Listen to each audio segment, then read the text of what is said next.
Hi, everybody. Welcome back to Known Realms Tolesh. Before we dive into tonight's adventure, let's go ahead and introduce our players, starting with Angie. Hello, everybody. My name is Angie, Agonthetic on the internet. My pronouns are they, them, and I play Triss, any and all pronouns. You can find me here, of course, with Known Realms Tolesh. You can find me over on Dicescape, over on YouTube, Dicescape channel for our ongoing The Last Archivist campaign, where I play Hugo Husk. Episode 5 is out. The next episode will be out in the next 2 weeks. And you can also catch me over on Bat House RPG, currently playing a 6-episode campaign of Candela Obscura, the Circle of Seekers and Sinners, where I play Cyril Craven. That's me. Hi, I'm Lou. I play Dolores. We both use she, her pronouns, and you can find me at Lucilia_art on most social medias. Thank you so much. And last but not least, Button. Hello, I'm Button. My pronouns are they, them. I play Echinacea Belrose, whose pronouns are also they, them. And when I'm not here, you can find me over on Stealthy Elf Productions in the Unearthed Inheritance campaign, where I play Cress, in the New World Rebellion campaign, where I play Amanita, in the Outlaws of Alkenstar campaign, where I play Sugar Pea, and in the Embers at Squall's End one-shot, where I play Isadora. And if you are so inclined, please check out Numinous Productions, where we just won at the New Zealand Web Fest Best Cast for an Actual Play Video Podcast for A Haunting Beloved, an all-disabled retelling of Bluebeard's Bride. Amazing. Congratulations. Yes, please go ahead and check that out. An amazing time it is. Well deserved. Hi, everybody. No, thank you.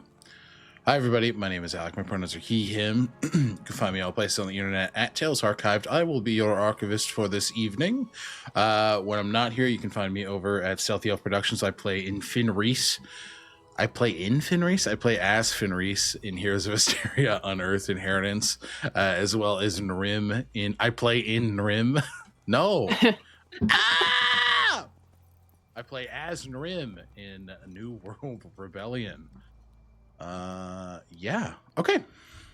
Pretty quick recap here, guys, as the bulk of our last session was combat the group facing off against the Summer Court of the Feywild, agents of Kervaith, as allies like Casimir Bray, Shali, and Willow, and more made themselves known to aid the party in their fight against not only the Solstice Captain and her Soul Knights, but a group of ancient dryads that came carrying in other allies.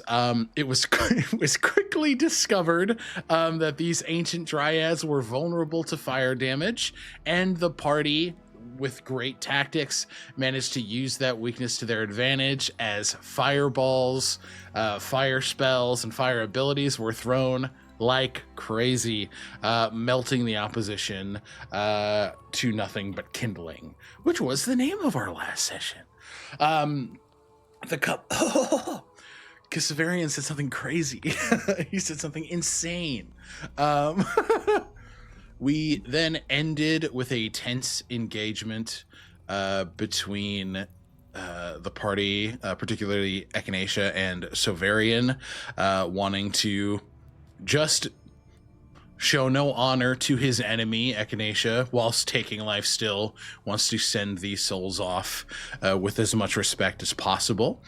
Severian relenting and giving Echinacea, Shali, and eventually Kaelin the opportunity to lay these souls to rest, with funeral rites coming their way.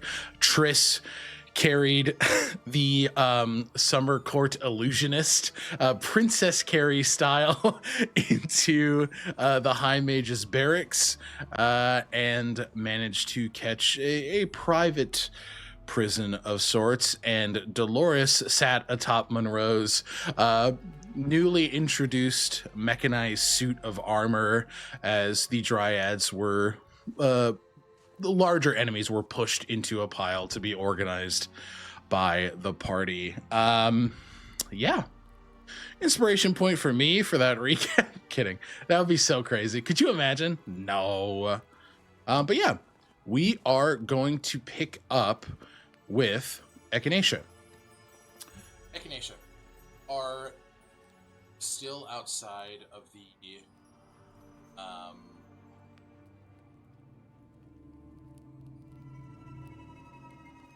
there we go. Hello? Nope, sorry. Soundtail just had an update. Daddy's working it out, okay? Pop-Pop's working it out. Button okay? sounded Like so distressed. we Hello? just finished a combat. Wait, my favorite thing, Brother. I love these two-player screens because, like, disembodied voices are gonna hit. I love it. I love it so much. Mm-hmm. Oh, incredible. Yes, you're standing on the ice outside of the High Mage's Court. Shali. Alec, I'm sorry. You might be on the wrong mic. I've been informed. Uh-oh. Who mic checks the mic checker? Adam, apparently. Adam. Thank you, Adam. Thanks, Adam. Yeah, I don't know why my mic switched. Give me 1 second. So sorry. Keeps on changing in Streamlabs for some fucking. Yeah, you sound really quiet now. I should be better for you guys now, You are for us. but it's.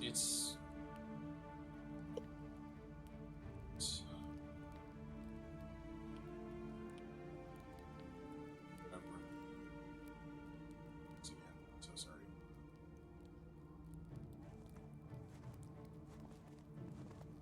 While Alec is doing that, and while my fellow castmates are still unmuted, guys, what did you get up to this weekend? Anything fun? No. Volunteering. Did That's it. What did I do yesterday? I did an impromptu art stream last night because I may be starting to art stream. And That's I so made lovely. a layout. Yeah, I made a layout. And on she the made a stream. layout. Yeah. Okay. Ooh, where did you volunteer? Kind of heavy. I won't talk about it. Fair Okay, enough. never mind. Testing, is my audio good now? Waiting for the okay in chat. Adam DM'd me. Perfect. Okay, thank you, Bubs. Looks like I'm going to have to change that every time. Okay, you are standing on the ice outside of the High Mage's Court, Shali at your flank, and you can see Kaylin returning after, I'd say, what is about 10 or 15 minutes, just traversal time. Above table note to all my other players that you guys are going to have ample time to get up to some stuff. Wink, wink, nudge, nudge. Kaylin is walking with a simulacrum of Severian, and he's sort of, you see as he bows to it, and he takes papers from it, and it sort of nods back to him and retreats. Kaylin taking his helm off and putting it at his hip as he hands you the funerary rites and customs of the Summer Court of the Feywild. Before reading them over, which Echinacea will do, they watch him take off the helm, which now has this crescent moon plumage upon it, as his prelude has shifted and grown, as he has worked to become more of a protector. Their fingers will trace that crescent moon, play with the edge idly. How are you feeling?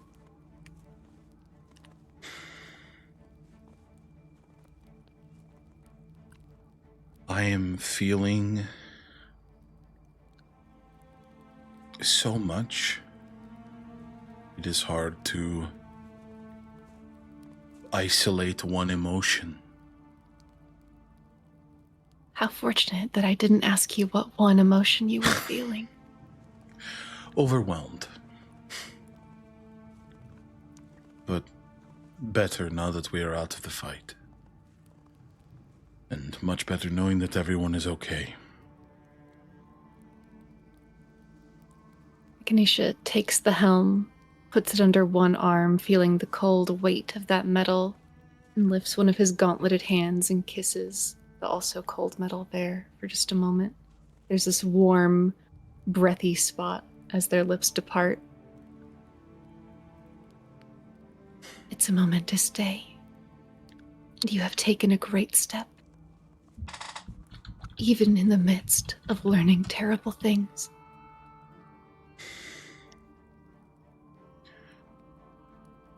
If you are... I'm sorry? No, go ahead.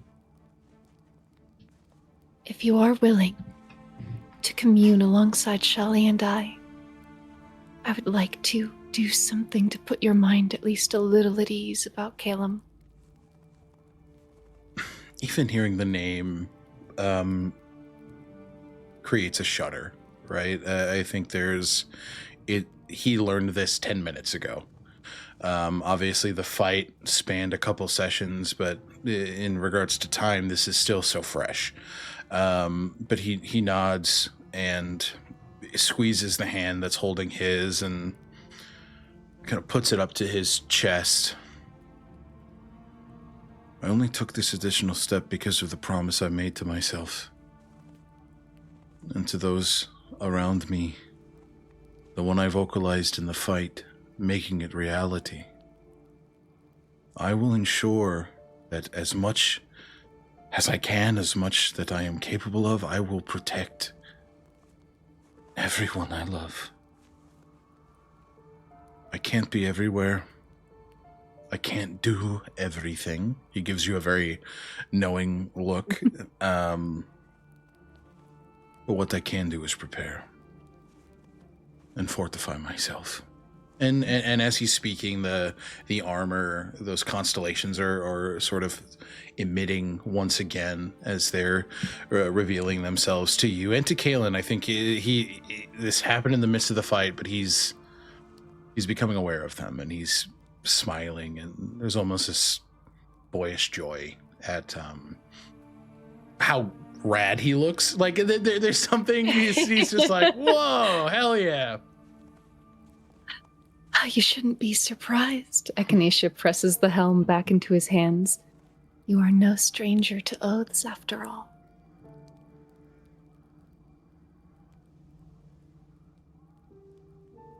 Those are what bind us. They're what bind you, because you hold to them in turn. As to you. He looks to the Summer Court agents. I appreciate what you want to do here.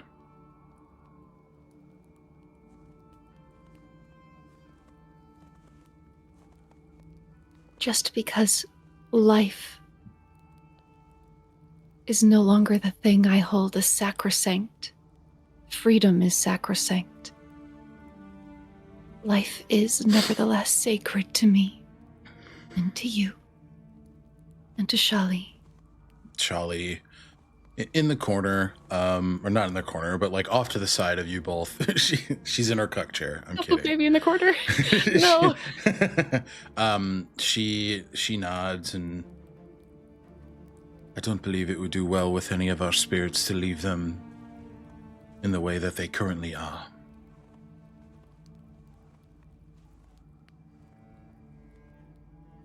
We will respect their sacrifice, even if we wish they had not made it.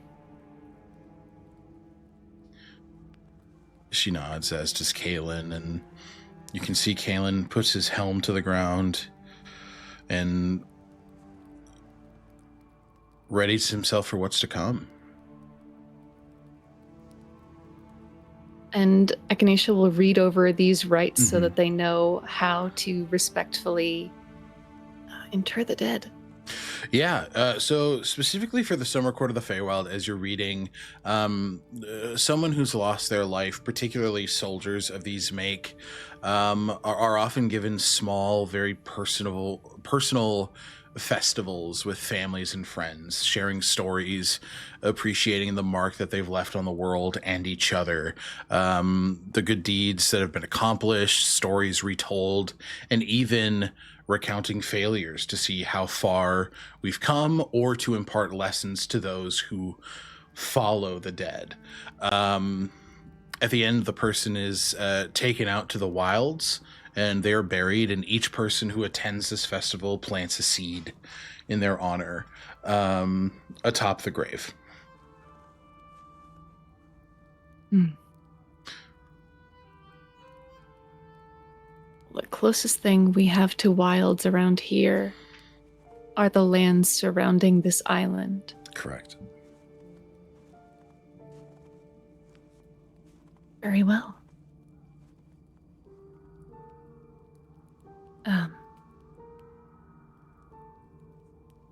Before we get to the work of burying at those edges, Ganesha will sigh. These are not people of whom they can tell many stories. They are strangers caught up in a war between gods and those who wish to free the prisoners of those gods.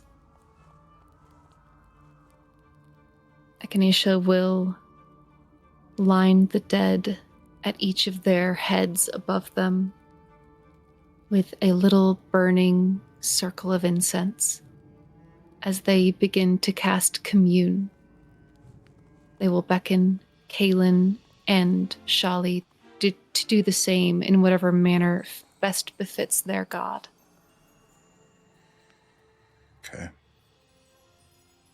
I had Holy down, and now I can't fucking find it. There it is. I got it. Down. I You got mean it. the music. The music. I did not know what you meant. Those. Again, Soundtail got a new update. Daddy's trying to figure it out. Okay. But yes, you begin to cast commune, and you look to your right to see Kaelin doing the same. And you look to your left to see Shali, very much inspired by the questioning of Landith that was done some weeks ago, also casting the spell. This is 3 castings becoming 1 of the spell commune. So what does it look like? What does Echinacea's portion of this casting look like?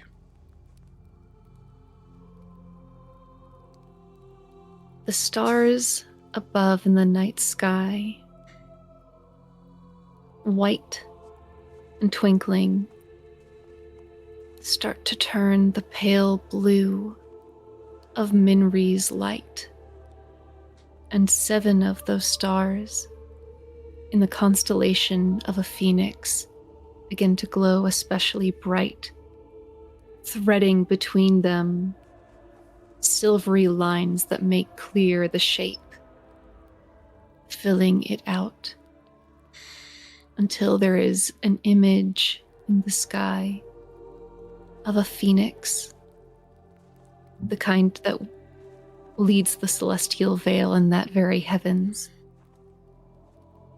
And as those stars glow bright, the light within those stars, within that constellation, begins to turn pale blue as well, filling in the borders and making almost corporeal this phoenix, which then dives, and as it soars downward, it first glides fast as a whip across all of the bodies interred for burial.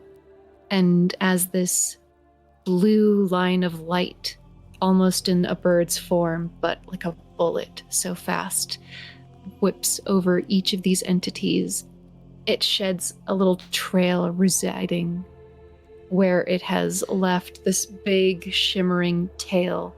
And as that twinkling of light falls upon these summer Eladrin who have fallen, the blue that touches them turns into the forget-me-nots of widows who stand at the edge of lakes, waiting for their sailors to return, as we are at the edge of this isle.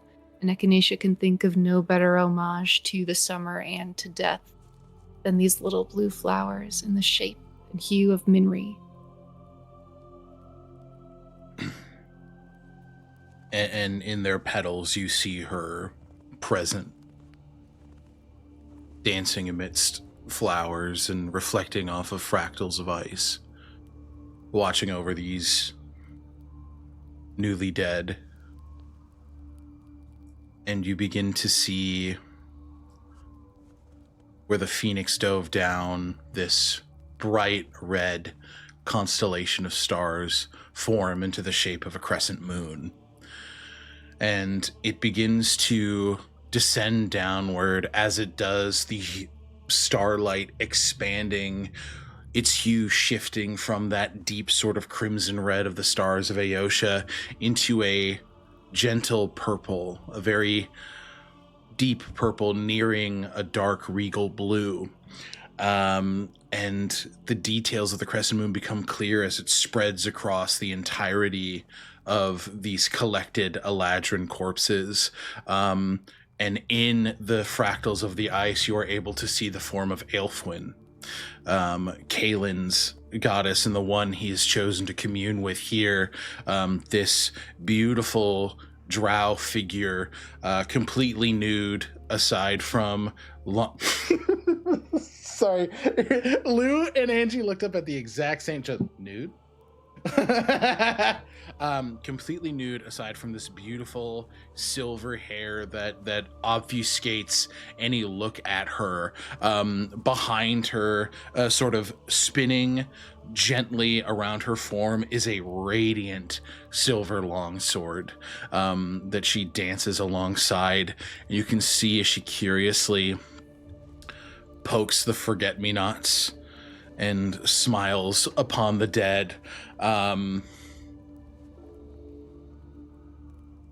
Aelfwin, now present, you see as Shali clasps her hands together and her golden armor begins to melt, shifting into liquid as where the constellation falls, a golden sun made of her armor begins to form, and in the night casts the sun on these bright golden Eladrin, not moving from its position, but orbiting in the way that the sun and moon do.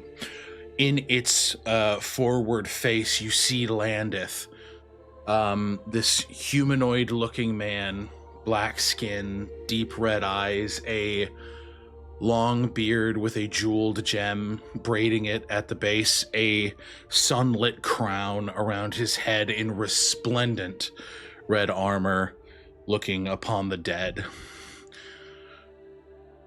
An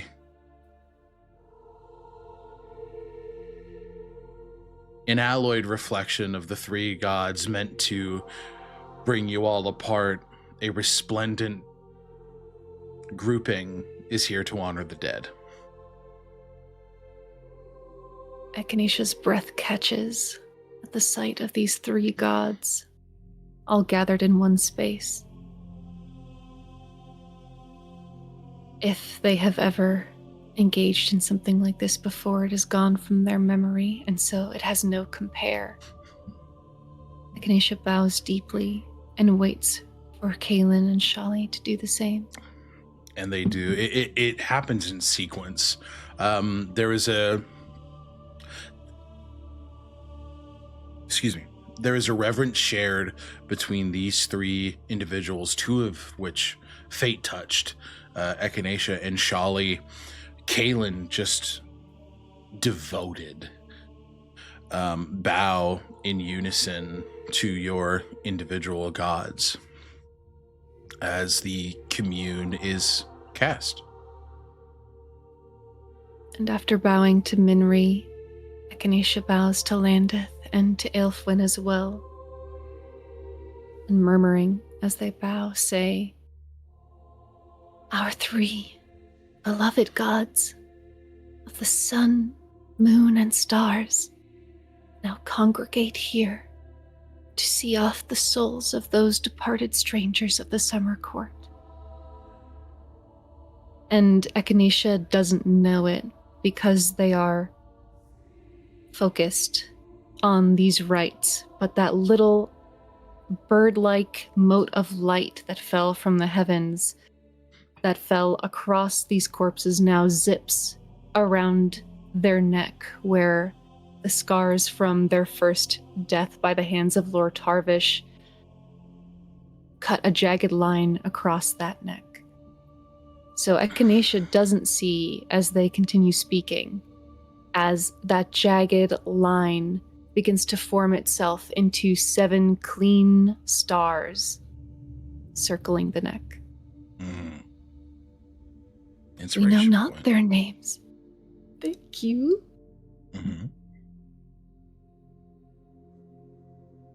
We know not their names. We can only imagine their purpose. But we bemoan their loss. We wish otherwise, while accepting what has become.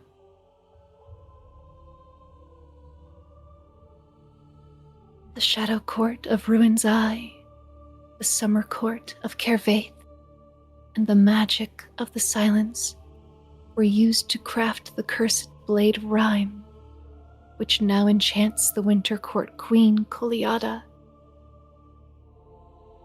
These forces came to her stronghold with ill intent toward her High Mage, and perhaps ill intent toward her. Echinacea thinks about that part of the ritual that their families and friends would attend to, speaking of failure and speaking of success.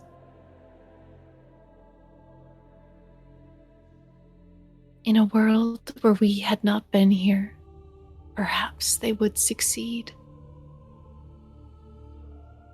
But we are here, and the eclipse of the 3 cannot hold a candle to Aelfwin the moon, Landeth the sun, and Minri the 7 stars. I pray that through us you would shine your light upon the would-be darkness of that eclipse. Let us reclaim the sky, and let these souls who sought the darkness find it only in peace and not in strife.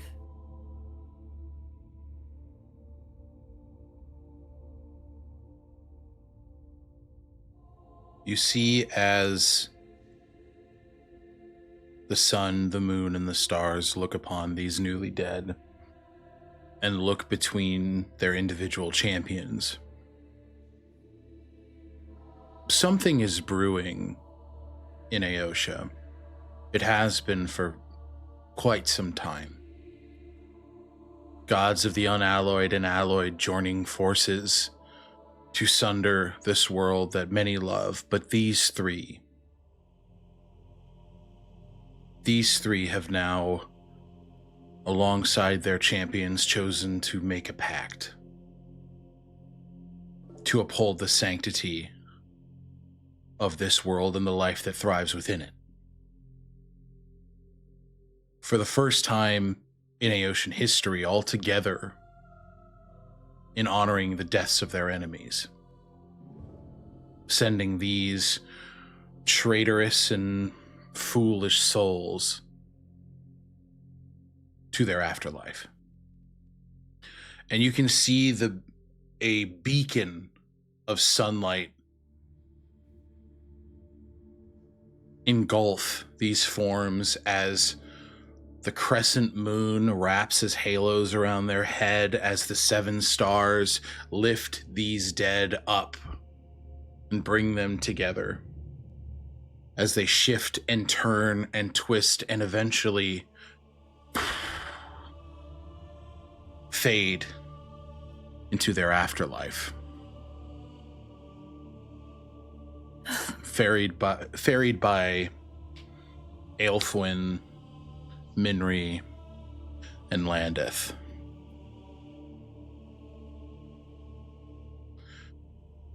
And as these gods shift their gaze to you 3, we're going to pause this scene here, and we're going to transfer over to Triss. Hi, Triss! Hi, Pookie. Hello. How are we? We shall see. You're like, great question, asshole. Okay. Do you find yourself within the... Tragic is not what I'm looking for. That's tragic. So tragic. You find yourself within High Mage Severian's stockade, and you've handed off the Summer Court Illusionist, who is locked within a cage of anti-magic. You see as... give me an Arcana check here. Just to see if you pick on some small details. Let's see, I have a -1. So... Please roll. Let me... I believe in you. Still good. Okay. That's a 6. 6. Anti-magic is not something you've had a lot of experience in, but what you're able to see off the bat, because what you do know is people, and you can almost see the color mute a bit on this Eladrin mage. The flowers that sort of spawn in the hair wilt a little bit. The glowing radiance of their golden skin kind of dims a bit into a more pale yellow. It's not as if they're incurring any sort of exhaustion, but there is an absence of something. And you do see on this cell on the outside are runes begin to ignite. And you know Sylvan, correct?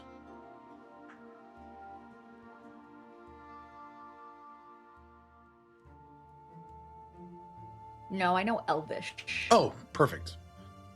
Because Elvish runes are inscribed here as well. And I think with Sylvan and Elvish kind of being related languages, you're able to see the beginning seeds of what would be spellcraft, though the exact details evade you. So you see Severian getting to work, and you hear in your mind,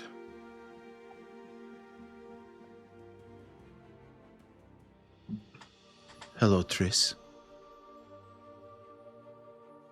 The voice of your benefactor, your mother. Okay. Okay, you're like, Like, who which one's is this? this? Yeah, what's I wanted to status check. Is the object in hand? Have you found Farash? I am peripherally aware of where Farash is. I do not have the object yet. There is still events that must take place before I am able to acquire it. What events? I explained it to you. I am to assist in a task in order to gain Severian's trust.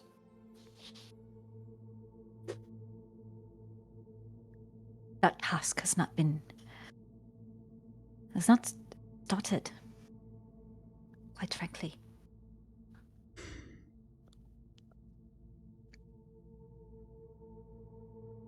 In this task, it is dangerous, Triss.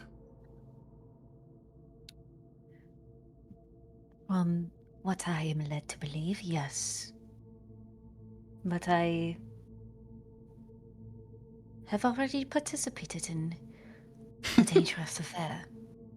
Explain.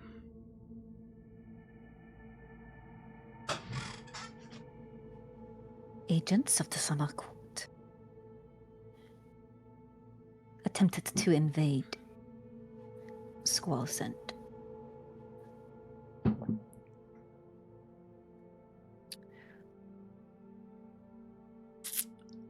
A group a group of individuals that have only just met. And myself along with them. We were able to make quick work. And who are these individuals?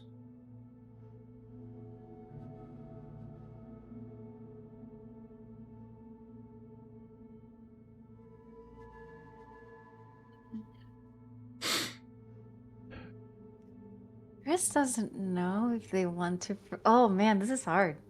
Triss has a moment of just sort of like.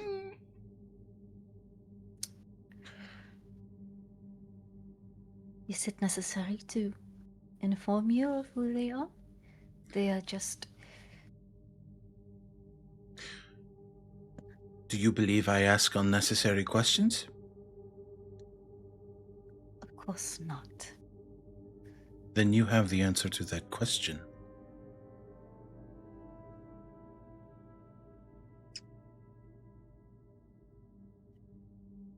I believe they are part of Severian's coterie of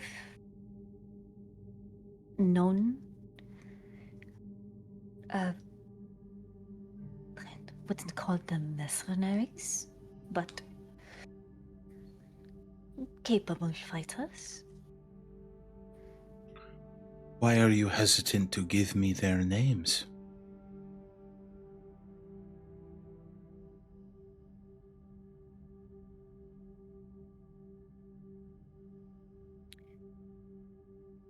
Why are the names required?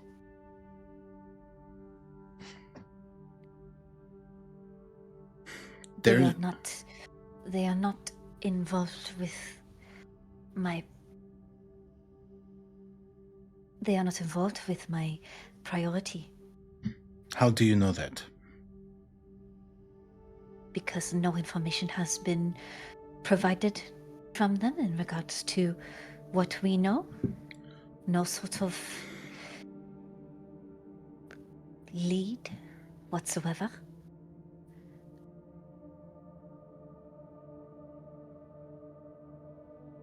I wish to know who you are surrounding yourself with. This mission. And you can, it's the same intensity that begins to wash over her, the same intensity you saw before you left. Mm-hmm. You know just how important this task is. I leave nothing to chance. To withhold this is to disobey me. There it is. Okay. Give me 1 second, Alec.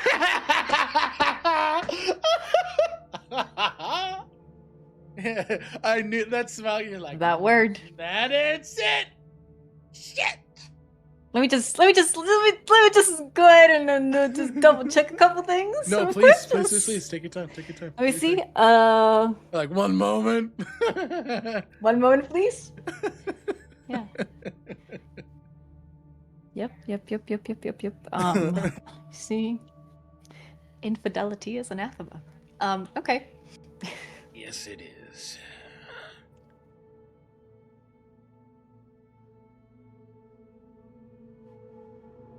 The first is an individual named Dolores. A bard of sorts.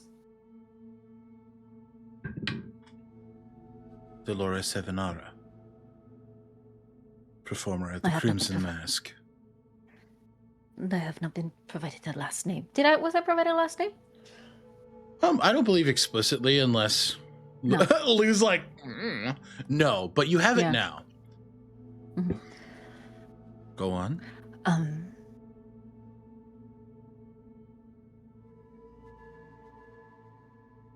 The other is a doctor, I believe, by the name of Echinacea. Capable of restorative magics? think I've.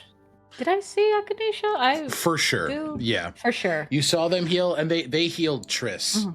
Sure, yeah. Once or twice. Oh, yes. Immensely capable. As I've seen. Remember that trip I took to Ulkes a few weeks back? And you would remember. This is something you would know of. Yes. I had gone to a show at the Crimson Mask. We have the masquerade happening in about 2.5 months. There was Angie going, ah! It all merges. I've been setting this up for months. How could I forget? How could I forget? I saw their capabilities at the Crimson Mask. Dolores was... she earned the title of Wildfire. And this doctor was able to bring themselves back from the dead. They could be useful in what we have to do. The goals we wish to accomplish.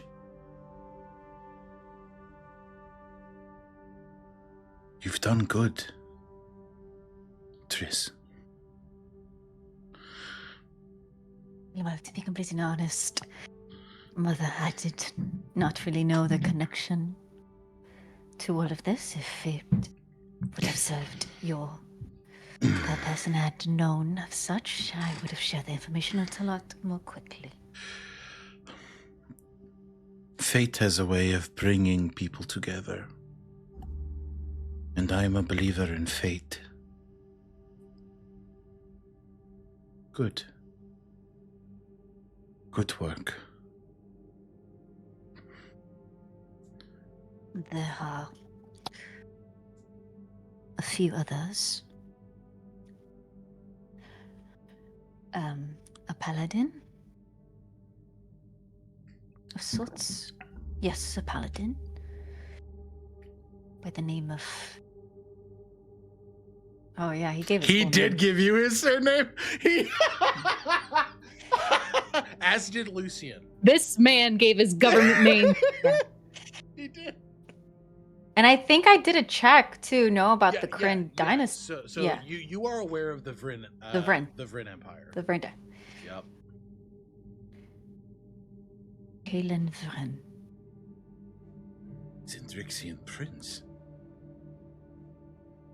Here? But why?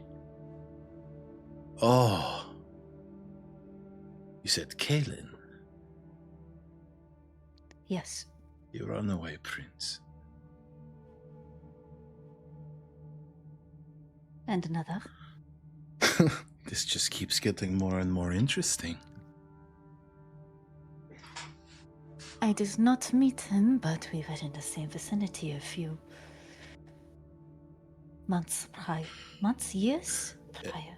A couple years ago, yeah. Couple of years ago.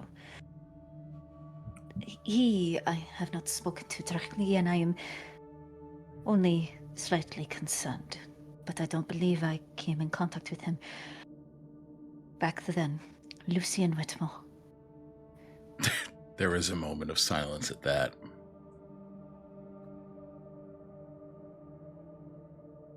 Has he seen you? No, not yet. Although he may have seen me in the heat of battle.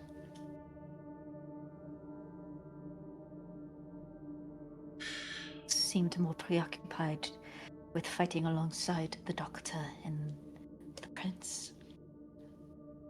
Use that. Use their closeness to veil your deceptions.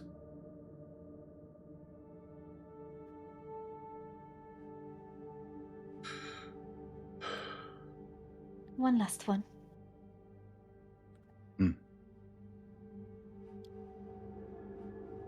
a wizard by the name of Casimir. I'm gonna keep it a buck. This bitch rolled high on her history check. Casimir Bray. I was not provided a name, but You are sent a mental image.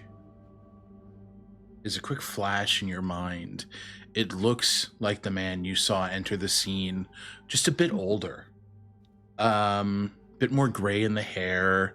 At this point, Casimir's he's got like a little goatee stubble.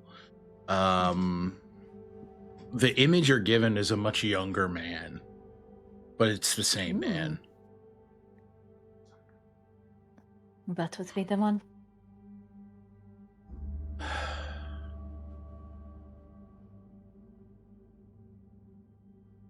What an interesting group. I have not seen Casimir Bray since... It's been some time.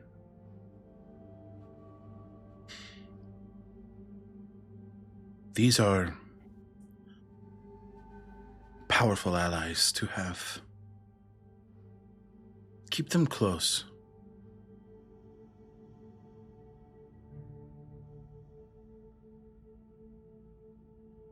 Boss, mother. I will check in with you again tonight.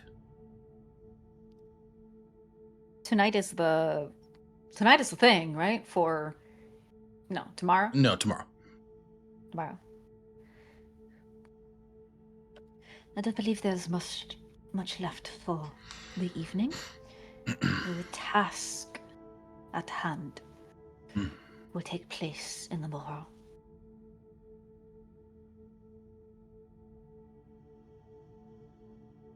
I would have the item sooner, were it not for the fact that you want to keep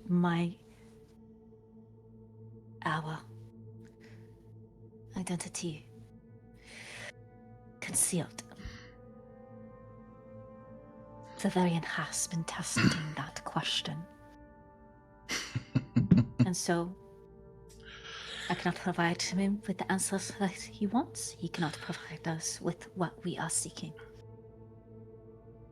I see that he and I are both as stubborn as each other. His queen is made of cold iron herself.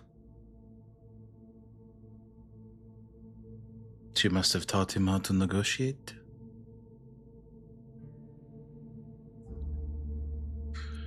Has he made any concessions? Any indications that he could prove to be a beneficial ally to us?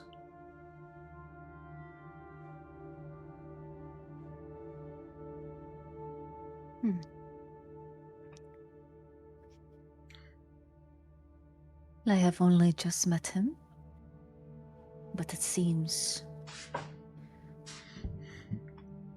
that given the opportunity, he is a man of ambition.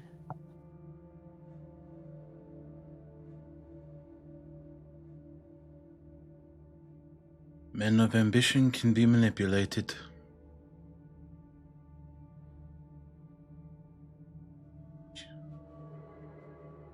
If you think it will further our cause,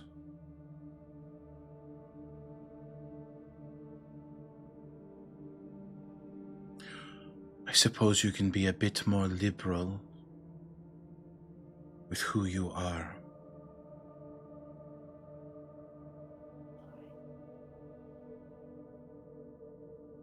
Give me an insight check here.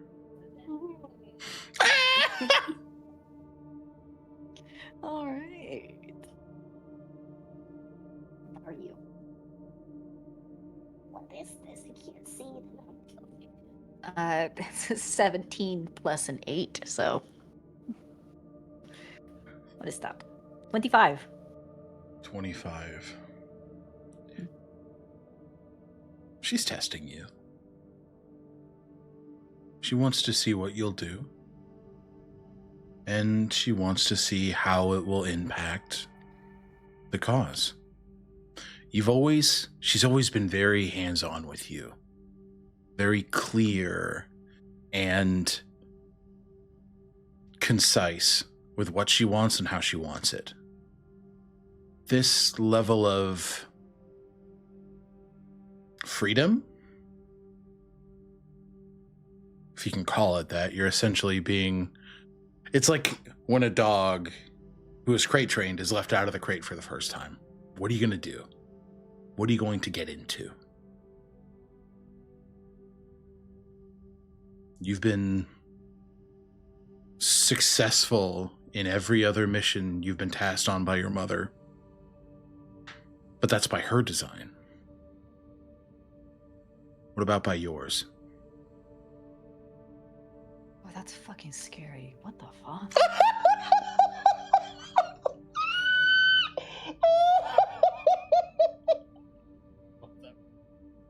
Holy fuck. So, Yeah. either way, you get the hint that, or not even the hint, you get the fact that she's testing you.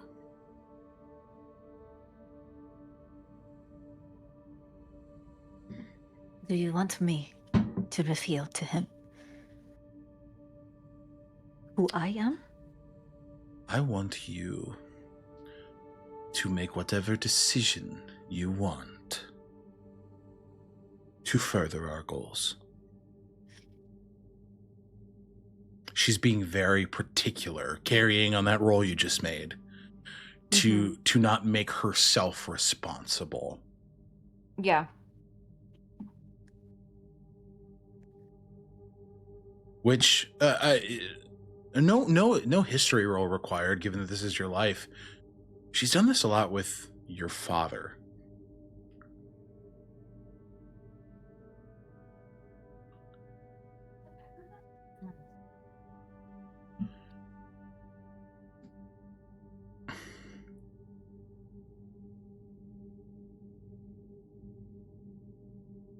I will evaluate accordingly.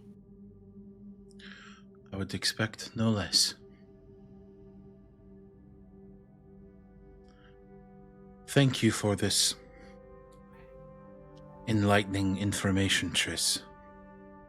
It is very helpful.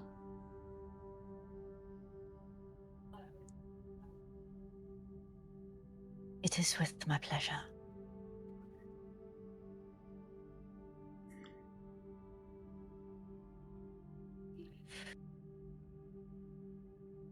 And I'm with Severian right now. He's off in the distance. He's not directly by you. So you're kind of in this, let's say 30 by 30 room. There are two adjacent hallways on the left and right side, respectively. You imagine that these cells go a little bit deeper. But you see him within your range, but he's not like within 10 feet of you or anything like that. Trying to remember the information, stuff that he already knows. Does he know? He knows that I'm from Olkes. He That was already provided. he knows what you're looking for. He knows you're from Valenro. Oh yeah, Valenro. He knows that. I'm from Valenro. He knows who I'm looking for, like the person that I'm looking for. He knows the item that I'm looking for. He knows that I have the shackles that will immediately send Tharash. Tharash or Farash? I always forget. Tharash. Tharash. The shackles will send Tharash over Back to Valenro. He is aware that your benefactor is wealthy. He is aware that there is some sort of political power there, but there's no decisive information he has about that. So a lot of it's in your hands right now, but essentially all of it's in your hands right now. Yes. Okay. I will say, as you kind of take stock of the room, give me a perception check quick.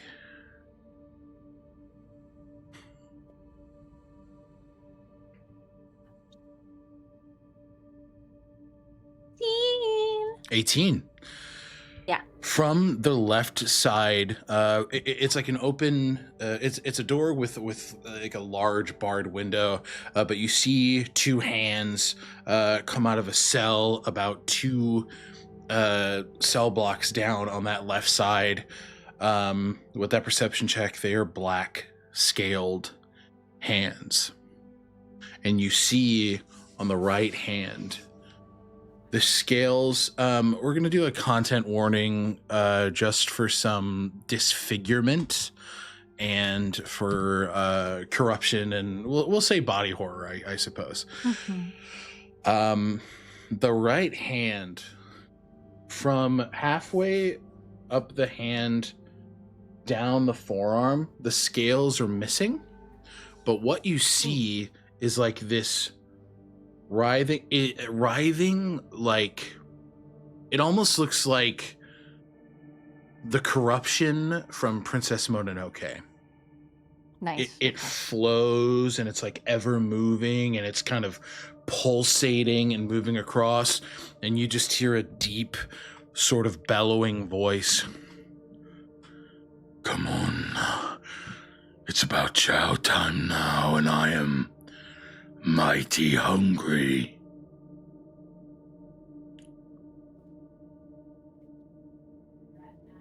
Triss is going to walk over there. Okay. And I think that once they come into the periphery of this individual's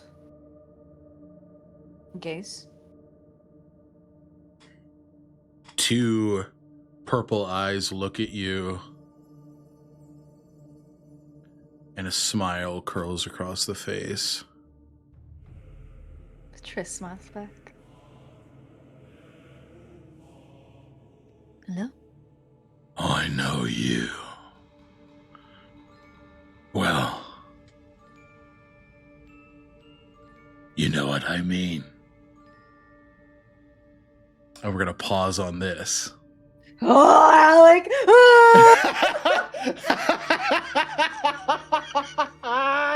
The fucking...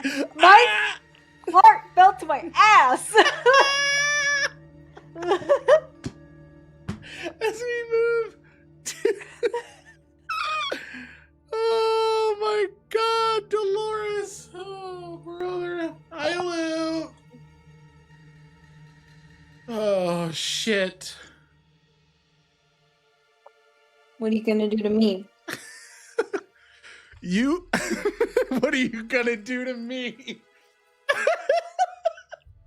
You're still with Monroe, and you're able to see this ritual that Echinacea, Kaelin, and Shali are partaking in, at least the start of it. And Monroe, the top portion of this mechanized armor suit is sort of lifted up, and he's sitting there leaned back and kind of looks up at you.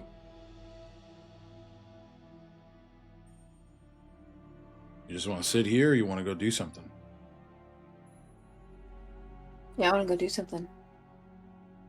I need to make sure you're cool. You understand that?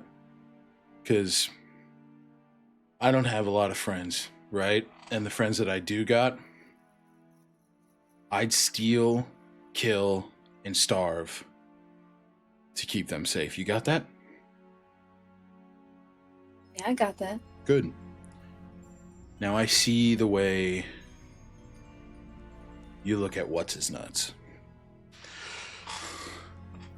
The high, Oh. yeah, the high mage. And how would you describe that? General distaste. All right. I wanted to make sure that you got the right picture. I mean, Some people take my demeanor as interest. no, I'm not blind. I've looked at men like that in a similar fashion. You're just waiting for an opportunity to do something about it.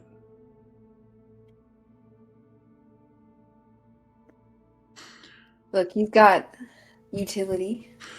Mm-hmm. I'm not going to underestimate him like he underestimates me. Mm-hmm. But with that power, I know he knows how to wield it. and control, and I'm afraid that He's going to use it to control them. but they're smart. I'm just vigilant. That's all. I've been here for 4 hours. I had the same thought. And he kind of gets lost in a look for a moment. You can give me an insight check here. Fuck yeah, I am. Fuck yeah, brother. I keep thinking about Angie. My heart fell to my ass. What'd you roll? That's a dirty. 20. Hell. Fuck it. Okay. Yeah. You see a man relive trauma. Internally, he just kind of rushes through these thoughts as he says, I've been at the hands of men like him before, men with power who know how to use it and who know how to use it to keep those without compliant, in line, well, subjugated. And I'm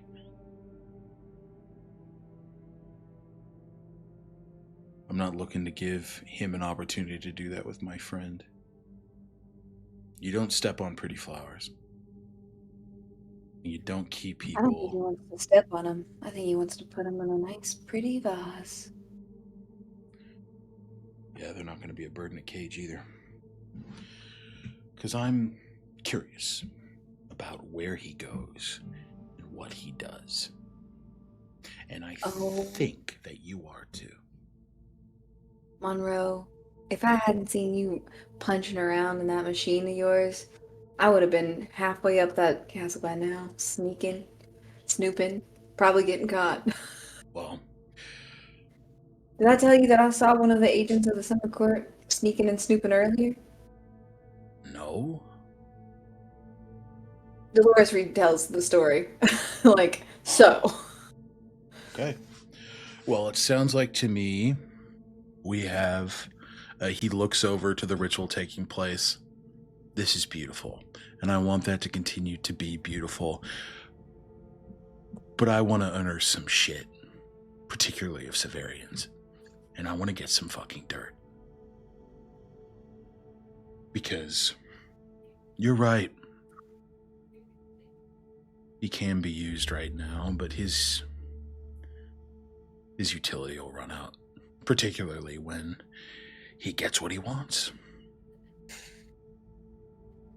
And a man like that is honestly better alive and manipulated right back so we can use just his utilities just as well as he's trying to use us. He squints. I don't know if I agree with that, but I take your point. I don't know. I don't think killing him's going to solve anything, to be honest. Maybe. I can be convinced. You Let's just go. got a lot less cool in my book.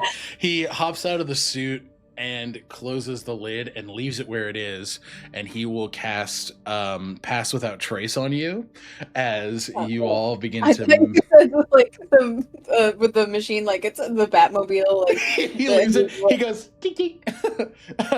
As you guys begin to make your way to the high major button.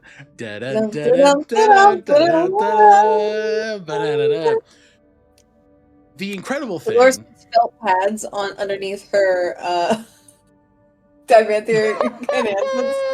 So she's less Oh wait, we're a Path Without a Trace. Never Yeah, mind. Path Without Trace. So you will be rolling a stealth check, but you'll be adding 10 to that. Okay. Stealth. Was that Lucian? What Dolores get? 20. You only got a dirty 20? Yeah. Okay. 10 and 10, baby. Monroe got a 35. Good God. So he's kind of leading the way here. You're like crunching on snow, and he just quickly zips back. Stop that. He just keeps walking forward. You kind of kick a stone. He's like, what did I say?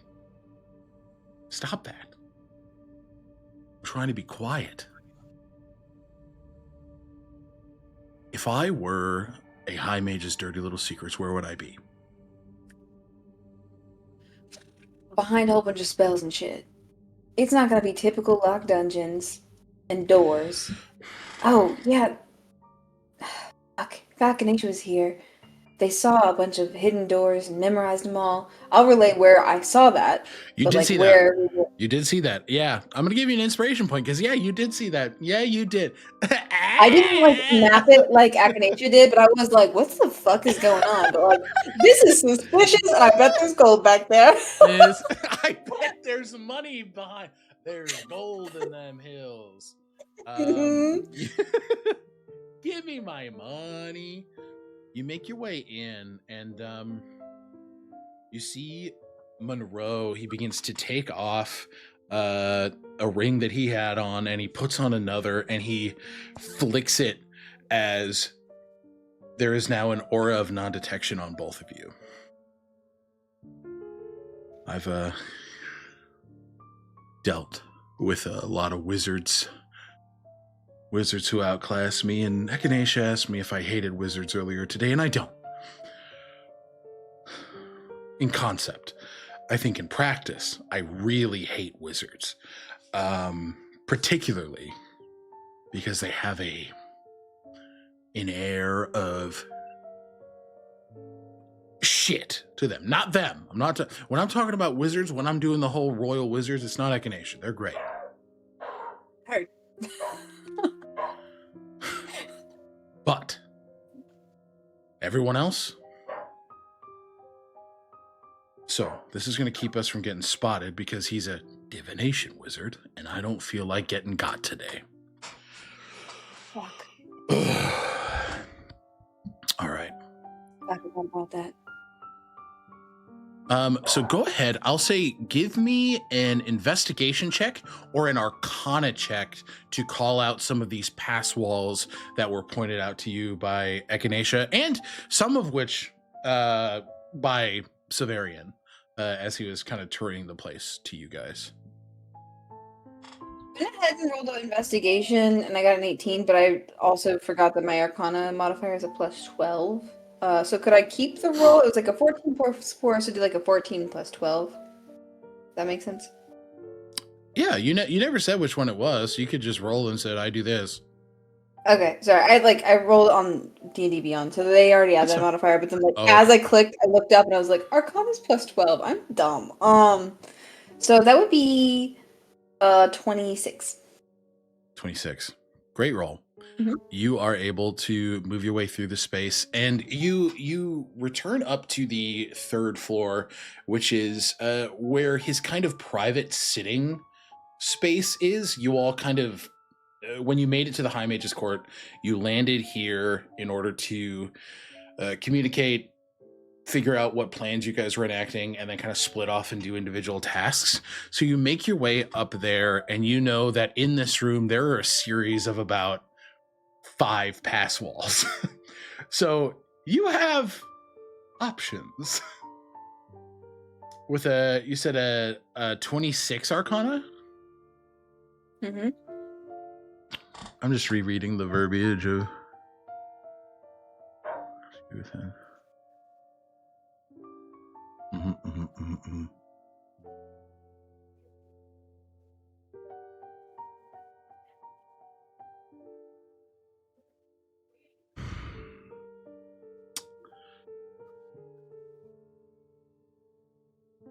With a 26, and I'm going to roll an Arcana on what's his nuts, Monroe as well.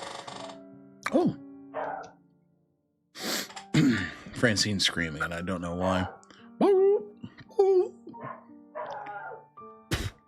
Damn.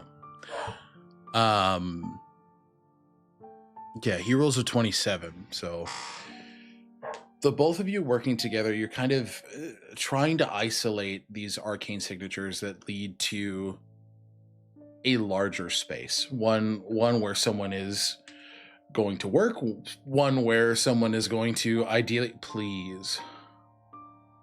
Can I add some flavor to my Please. investigation with Arcana? Absolutely. This is something that I've been wanting to like steadily grow with Dolores as she's been exploring her bard and the various vibrations, whether it comes to music and rhythm, with like accelerate and decelerate. She's using tempo to increase or decrease damage, and music and most sound is inherently created through vibration. I really And like this. so she's starting to find that the saying of like, oh, that really resonates with me, especially with music or poems, there's really some truth to that. And she tries to remember or like call to herself like the resonating rate and frequency of something, and then find it and call it. Like everything emits a vibration. Like there's an inherent music and hum to the world, and so her arcana is now picking up frequency of music and sound on a true like quantum level. It's ethereal and magical, but there is math to it, but we just don't have a full understanding, and she's starting to find the rhythms and frequencies. So she's looking for finding what resonates. So that's how. And I don't know how this manifests physically. It's really just something in her chest. That like a hum that you feel, or maybe there's a whirring that happens in her one of her Vanthier enhancements, like a tuning fork. Whenever she gets close, there's just a natural kind of what is it? The Lord of the Rings, the sword, which sword hums whenever like orcs are nearby? Yeah, sting. Sting. Yeah, there's a sting effect. I love that. I love that. Okay. As this light and sound, this search for resonance hums out, you're able to kind of hear the. Obviously, it was described that this place is heavily modified magically. So there are spells upon spells, creating different effects, creating warding, creating different ways for Silverian to move in and out of a specific location. In the pass wall directly in front of you, you're able to feel the resonance. I mean, with a 26 and a 27, those are both, like if we're taking the average here, those are two very good rolls. You feel the largest resonance come from that space. The most impactful, like it's like the deep strum of a bass as it boom, boom, boom, almost just beckoning you forward. Can I do an insight check to make sure that this is not like a trap? Because this bitch is tricky. I will do, let's say, Monroe will assist because he had something similar in mind, like obviously check for traps. He's actually gonna cast the spell Find Traps, but this will give you advantage on your. We're gonna do. Let's do another Arcana check. Okay. Yeah, because I think she will roll up her sleeve and kind of push it towards the door so he can see the like reaction that her resonating arm is having. But she'll kind of, it'll be arm up, but then a cautious arm to, quietly say, and that like probably trigger him to also look for traps. That's a 30, baby.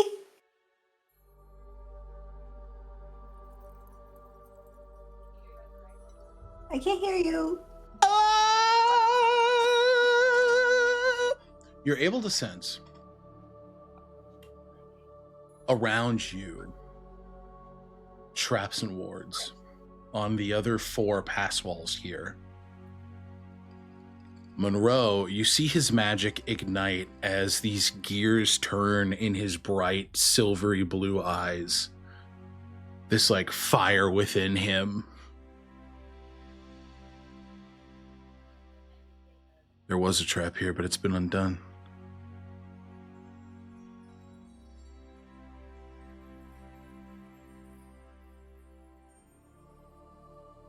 Looks like there's already been spies afoot. Well, Whose accent is that? Who am I?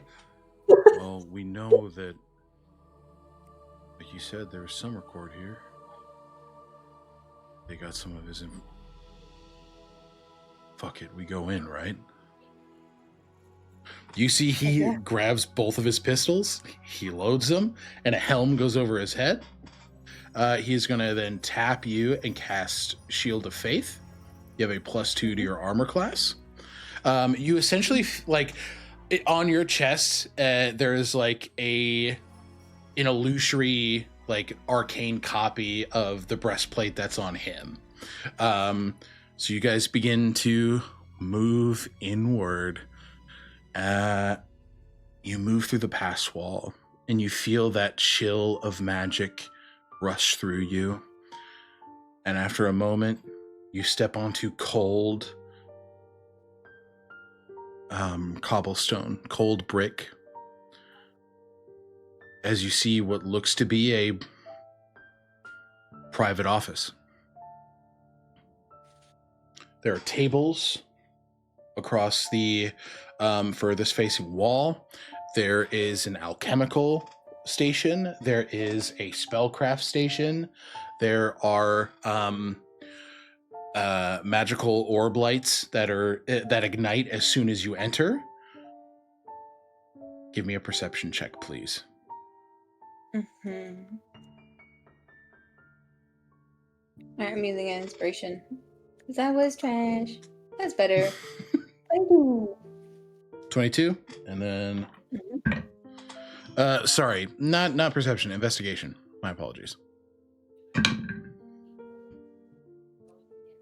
Can I keep the roll? You can keep the roll, yeah. Okay. Thank you. And then instead of Perception. 3, it's 4. 23. Does not look as if anybody else is in here at this moment. Okay. Can I, with that perception check, can I determine if anything looks like it's been moved or seems out of the ordinary, like this was flipped through recently, or like this is clearly dug out and drawers open, or does everything seem like it's in place?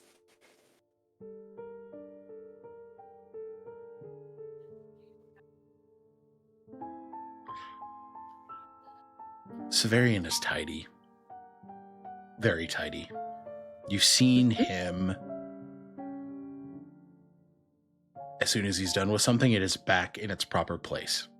Nothing is left out loose. Even on on a spellcraft table, every loose leaf piece of paper is stacked perfectly.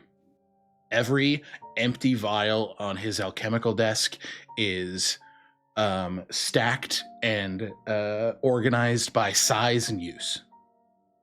But on his desk,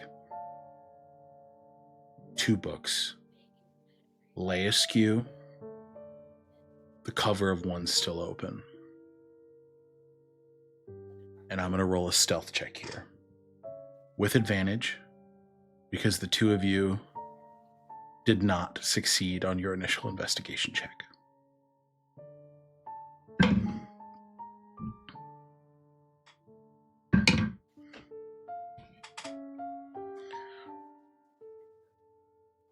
And that's where we're going to take our break. Crazy. You're a bitch. You're a real bitch. Everybody's visible now. Hey guys, how's it going? Are we having fun? I'm having a great time. Oh my god. You're all so far away. The mystery! The mystery! A mystery. I love a mystery. All right, excellent first section of the campaign, the session tonight, guys. Thank you very much for hanging out. We will be back in about 10 or 15 minutes. We'll see where the world takes us. All right, we'll see you then. Bye. Bye.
Hello, guys. Welcome back.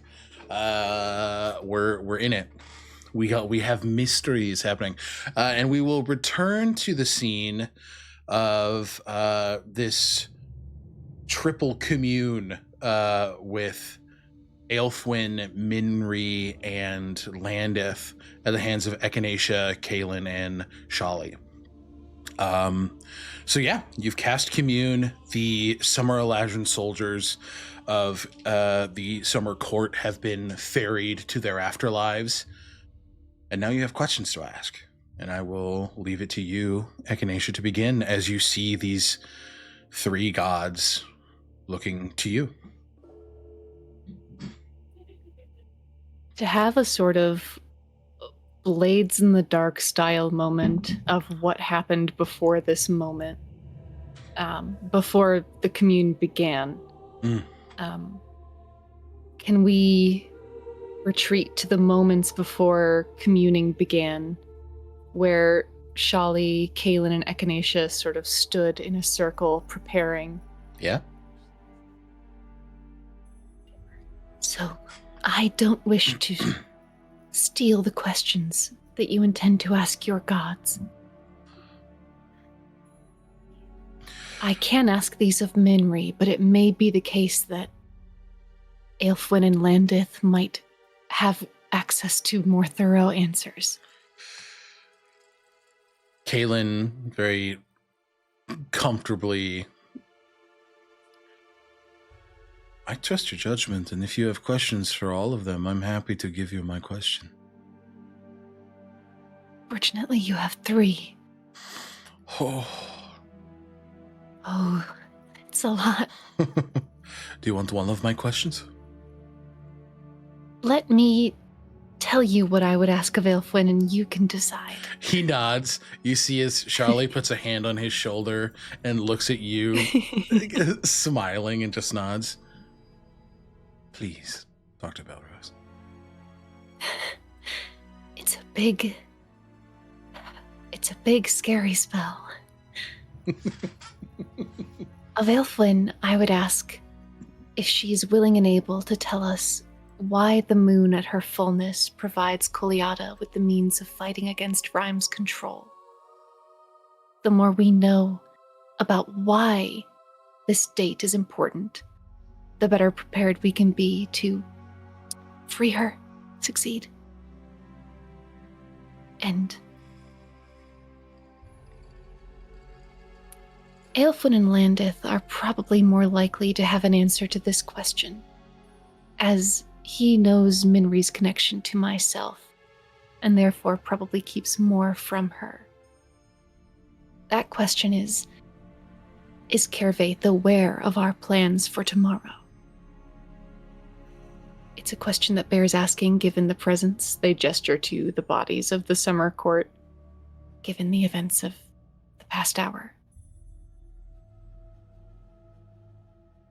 And the last question, which, given Kervaith's attitude, I would recommend asking Landith, as he has the most authority, is whether or not he would lend his aid to our cause by pulling Kervaith's attention away from Squall's End tomorrow. Oh, I can't hear you. I'm so sorry. No, that's my fault. Shali laughs. We've been speaking with him more and more. Really? Yes. Incredible. Very much inspired by the experience we shared in his temple. Kaelin kind of goes, Kaelin, you were there. Not like that. Again, he just is not like that, and then they go, and they kind of look at Shali really quickly and then look down. Shali smirks, and gets a little rosy in the cheeks. No, not that time.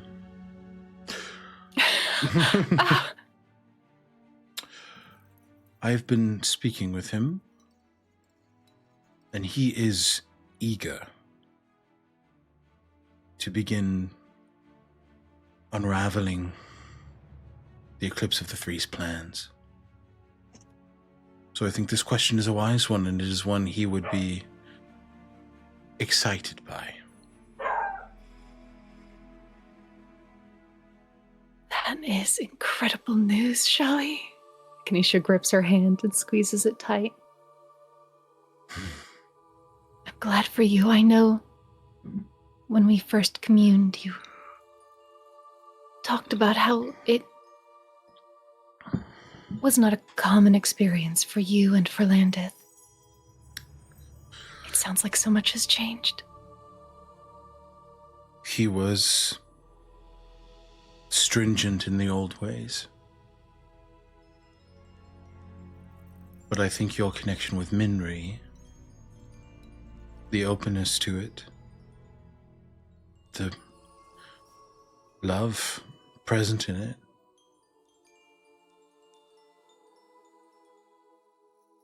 it allowed our relationship to blossom into something new.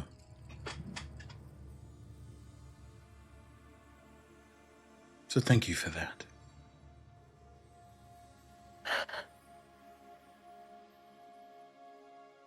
I'm so glad. I don't know what to say. And as we come back to this moment, with the gods present and Kaelin, Echinacea, and Shali still bowed before them, Echinacea will begin, and in their bow, they see opened up to their face, Minri in one of the little forget-me-nots, her face, as you've described. So even in bowing to the figures, there's still this connection and closeness. And they can't help, even in the solemnity, to smile. Gracious Moonweaver, Golden Dawnfather, and Starlit Lady of Spells, thank you for ferrying these soldiers to their afterlife. They could not receive a better psychopomp.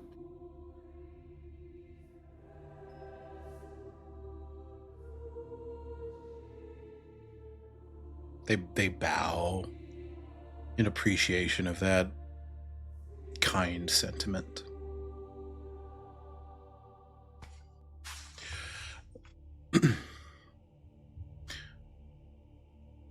Minri looks to you with a bit of an impish smile on her face. If I assume to know you as well as I do, you have questions. There's always another question. And so many answers. That's the beautiful thing about them. Ask away, Mythmaker.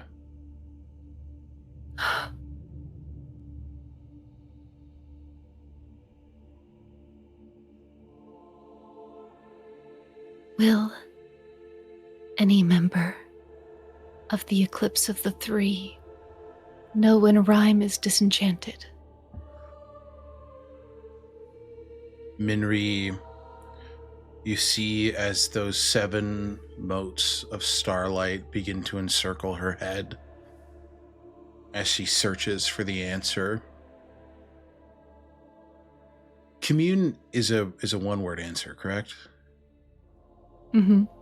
Yes, no, unclear. It's like a magic 8-ball. I'm shaking these gods and seeing what I get. But in the spirit of previous castings with the Maiden of Blades and with Landith, there's been some cunning questioning, asking about the willingness to divulge further information that has resulted in conversations longer than just yes or no questions. Give your players information. Engage in dialogue with them. She plucks one of the 7 stars and assesses it. Yes.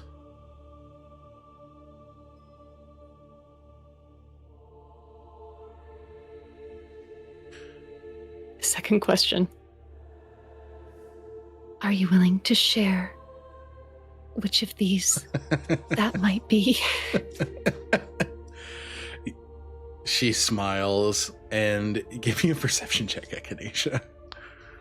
Sure.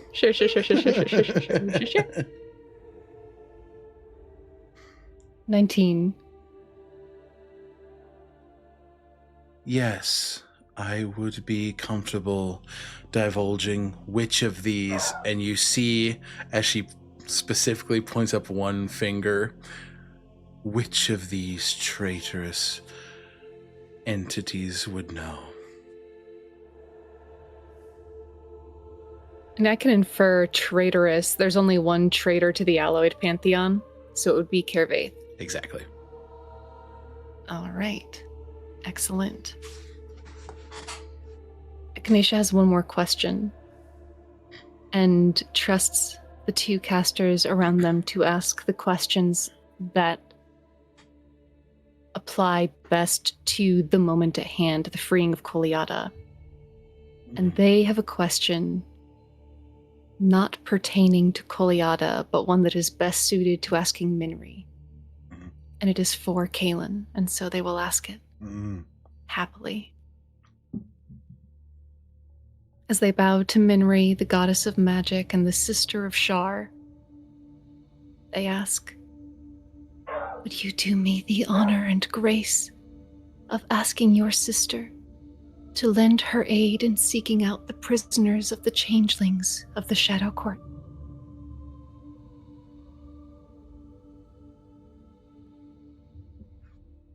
She nods. And she smiles very sweetly as she looks over to Kaelin, this young man in the grand scheme of an elven lifespan. Yes. Thank you.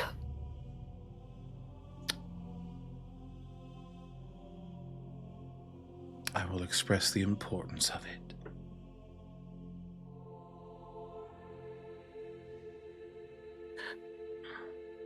You are unendingly charitable.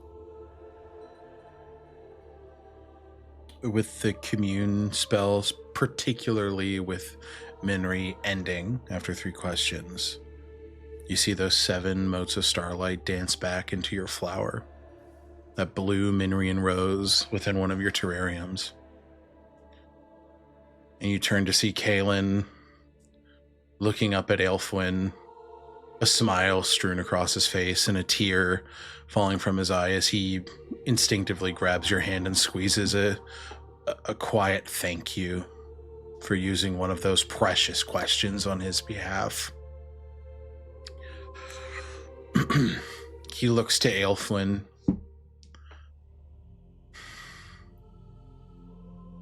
Great Moonweaver, great Maiden of Love,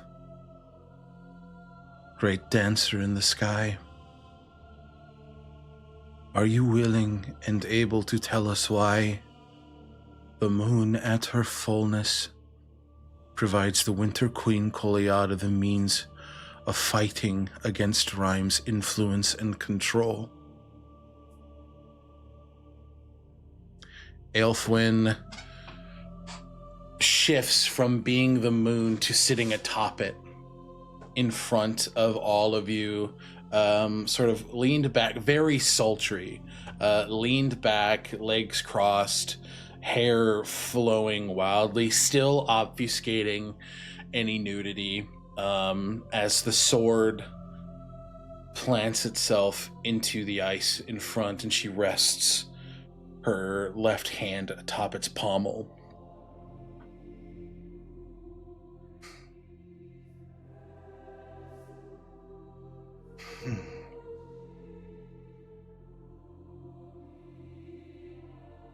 My domains are many, and one of them happens to be trickery.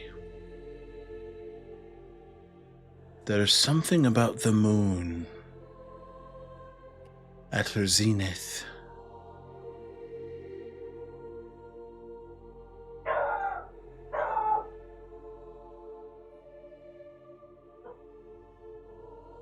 Think of it as my helping hand.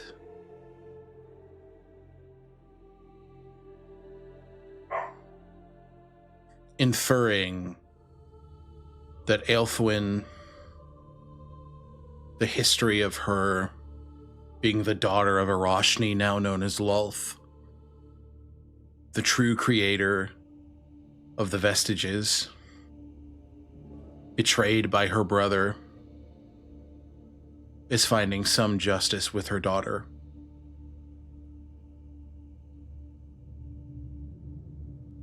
Causing disruptions in Kervace's connection to his magically infused artifacts.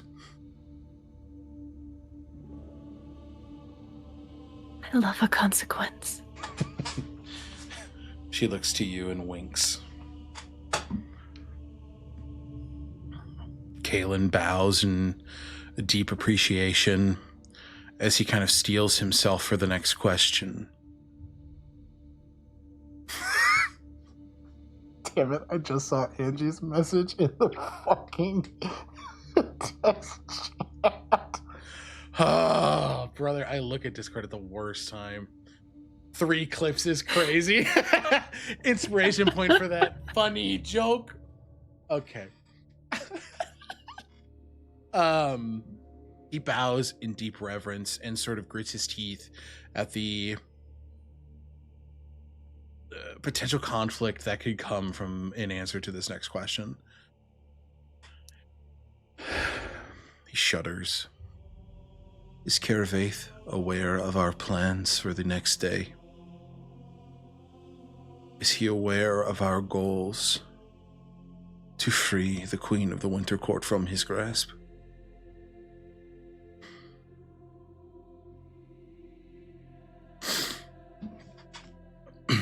Aelfwin sort of sits upright.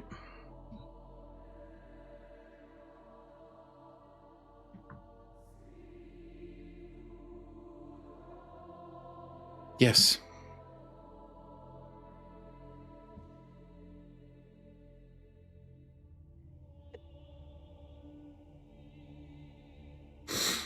The King of Summer is aware, but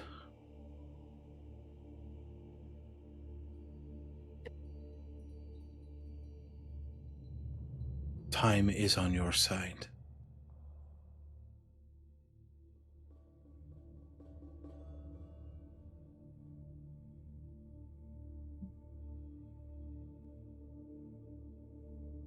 I don't understand how. Kalen looks to you. What should be our next question? I don't want to make a mistake.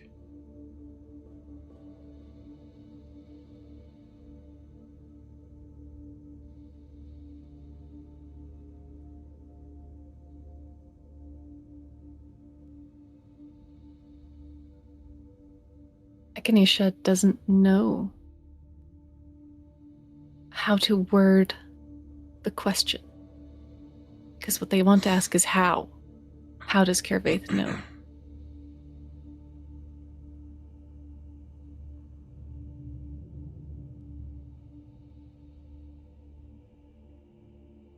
And then it comes to them.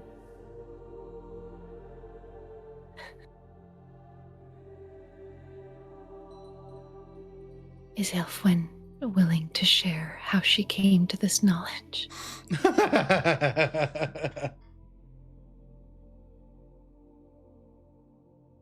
Are you willing to share how you came to this knowledge, Moonweaver? She smiles, nods at you. Of course. Oh, thank fuck! Echinacea exhales a breath they did not know they were holding. Yeah.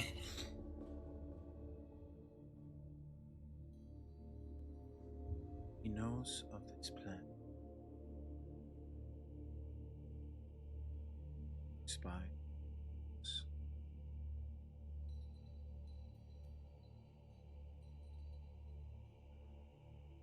spies you are aware of,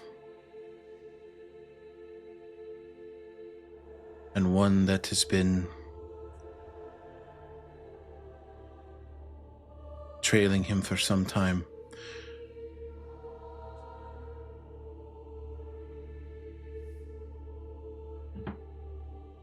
And I had True Sight up when we were all gathered and talking about our plan Correct. to free Kuliata. We've only discussed it in enclosed spaces. Yep.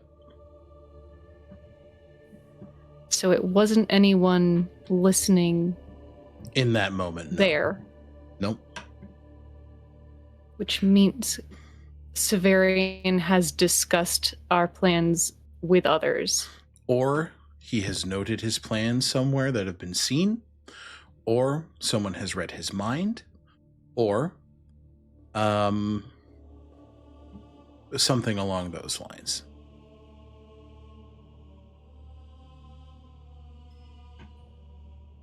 Thank you, Moonweaver. I will ensure that Hyliel shines bright.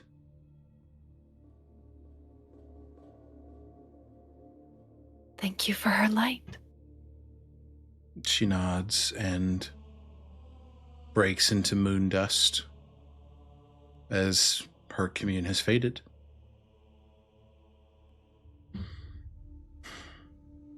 You see Shali grit her teeth in determination. The importance of this question she is about to ask, given the information that she was just received. Or that you have all just received. Given what we know now, Dawn... Who are you? Who are you? Given what you know now, Dawnfather, would you lend your aid to our cause by pulling Kervace's attention away from Squall's End for the next 24 hours?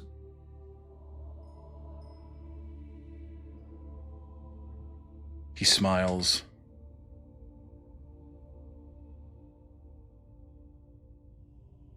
Yes, my champion.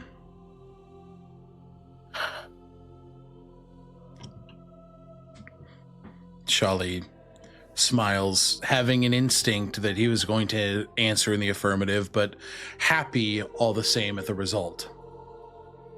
She looks to you, a second question ready in her mind. Echinacea trusts her.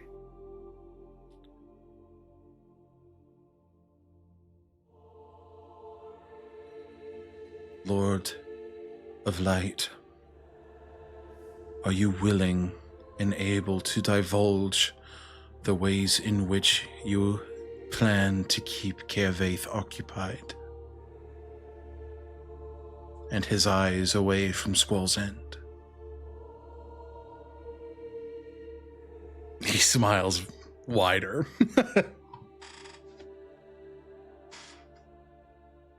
Yes, my champion. The King of Summer believes himself a bard, believes himself a storyteller.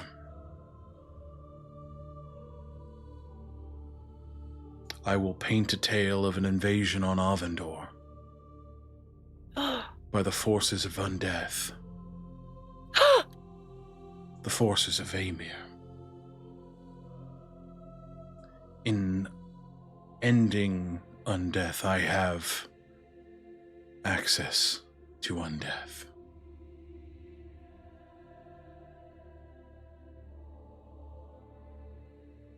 She nods, knowing that she just helped hunt and deliver Atropol to Landith. Oh my god.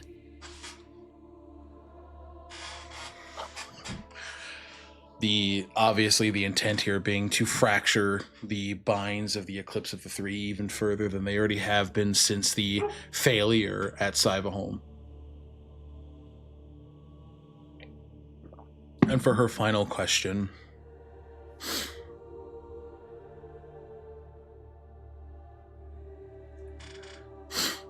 Dawnfather,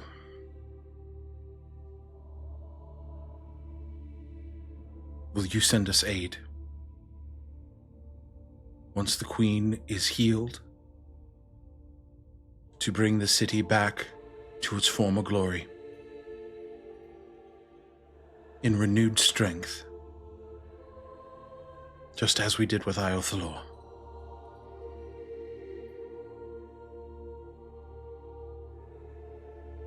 He leans back, his head giving way to that bright, radiant sun. Yes, my champion. Life will grow here once more. And her armor begins to suffuse back to her body. The third and final question being asked. The birthplace of the cleansing flame will surely grant all of its love to your light returning to it. He smiles, remembering a champion of the past.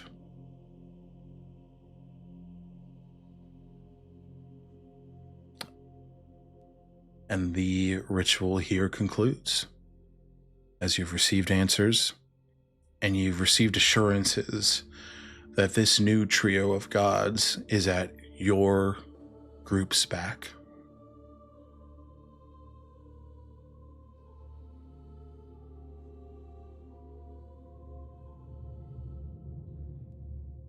I can't feel my toes. That was amazing. Kalen fucking falls back, landing on his ass, and just goes, oh, Echinacea drops beside him. Shali leans into her bag of holding, pulls out 3 tankards, and starts pouring Autumn Silence. My favorite. You have excellent taste, Doctor. And So do you. She plops into the snow herself. The field clear. Monroe's armor off in the distance. Clearly in awe of what's happening here. And you all have a drink. Good long drink. All right. Incredible. And we will transition over to Triss. Hi. That stinky look.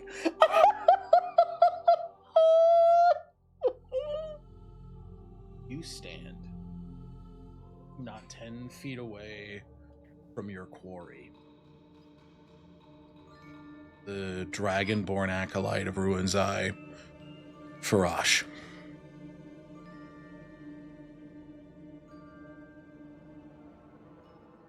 What do you do?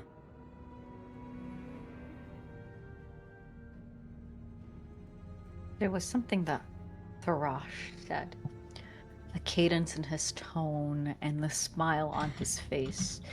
One that Triss was willing to mirror until that statement was made.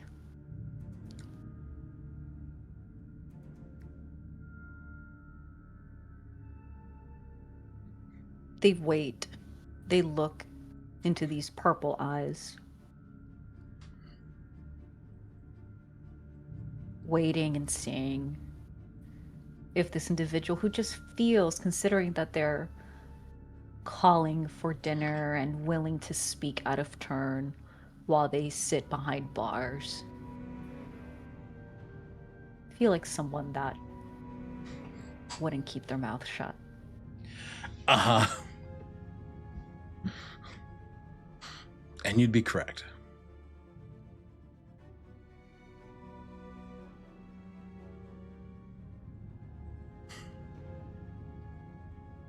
Oh, you look confused, lad. Come closer. Let me enlighten you to the truth. Because I know what you are and what you are not.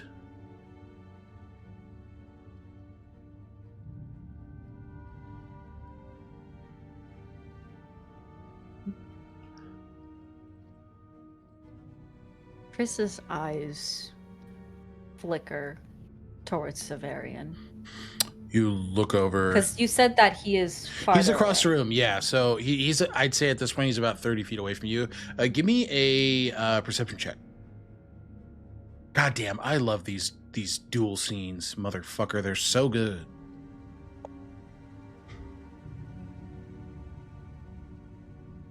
See. 15. You see him beginning to wrap up, getting this Solstice captain locked up. He wanted to make sure that she was heavily secured given her skill set on the battlefield. But he's not, he's still close by, and he hasn't clocked you looking at this individual yet. Yeah.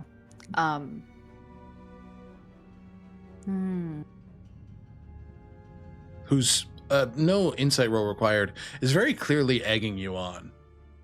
Yeah, absolutely. Yeah. You're like,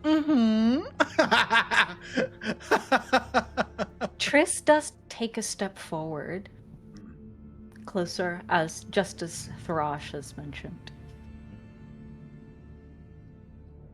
You know of what I am? Is what you're saying? Shrugs. Possibly. They get even closer. Their face almost close enough to just try and keep this person's eyes on their face. Here I will ask for an insight check as you ask that direct question.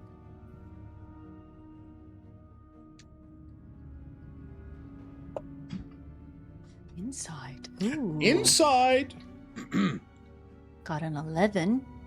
19. 19. Very nice, love. Very 19. nice. You ask if he knows. And he shrugs and says maybe. In that, he tells on himself a bit. He does not know exactly who or what you are. He knows who and what you are not, however.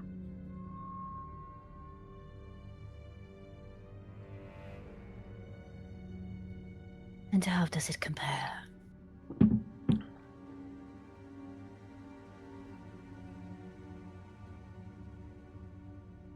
Quite convincing.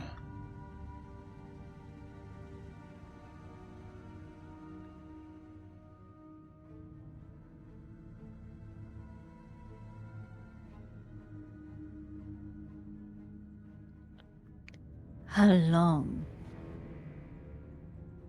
since you've seen this face?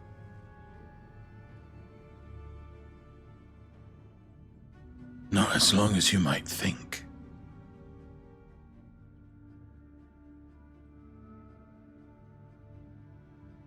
Still such a beautiful plaything.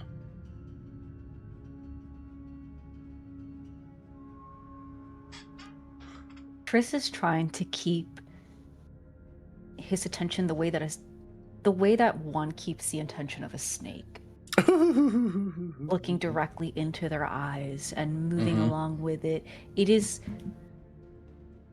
They want to make sure that this individual is looking at their face as they try and pull out the shackles without the Rosh noticing. Give me a performance check. Ooh, okay. Let's see. And you have an inspiration. That was cocked. Cocked? Cocked? That was a 20. I think I want to. That was a not a nat 20. 20? Yeah. The 30-20. I am going to use an inspiration because it was 10 on the die. I have 10 Okay. on my performance. Yep. Something better. Only by 1. 21. 21.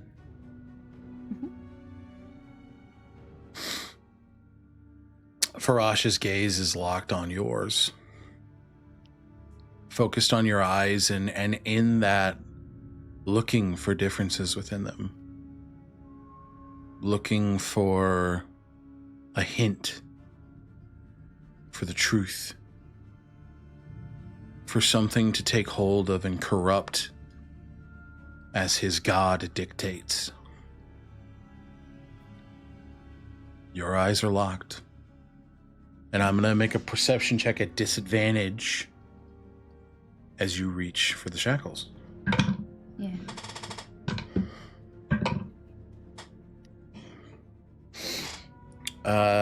That is a... Well, give me a quick sleight of hand with advantage. Yeah. Yeah.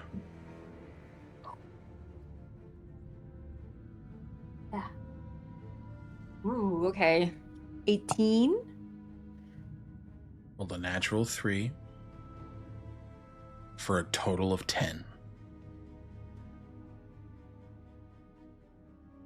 So you're able to pull these shackles of recall out of your bag of holding. Mm-hmm. You see his arms perfectly out of the Yeah. anti-magic cell. Yeah. Oh, it's so good, Ange. It's so good. Okay. And what do you do as And with Triss that roll? gets Yeah, absolutely holding his attention. Yeah. Triss gets close enough. I think they're almost dangerously close to the cell. I think this individual Yeah. could even wrap their hands around Triss's neck if they wanted to. Mm-hmm. Well then. I'll have to inform my mother of what you know. Or you can tell her yourself. Clasps the shackles around their wrists. Oh, give me an unarmed strike roll. Okay. Unarmed strike? Mm-hmm. I'm going to give you advantage because he was about to respond, so this is very much catching him off guard.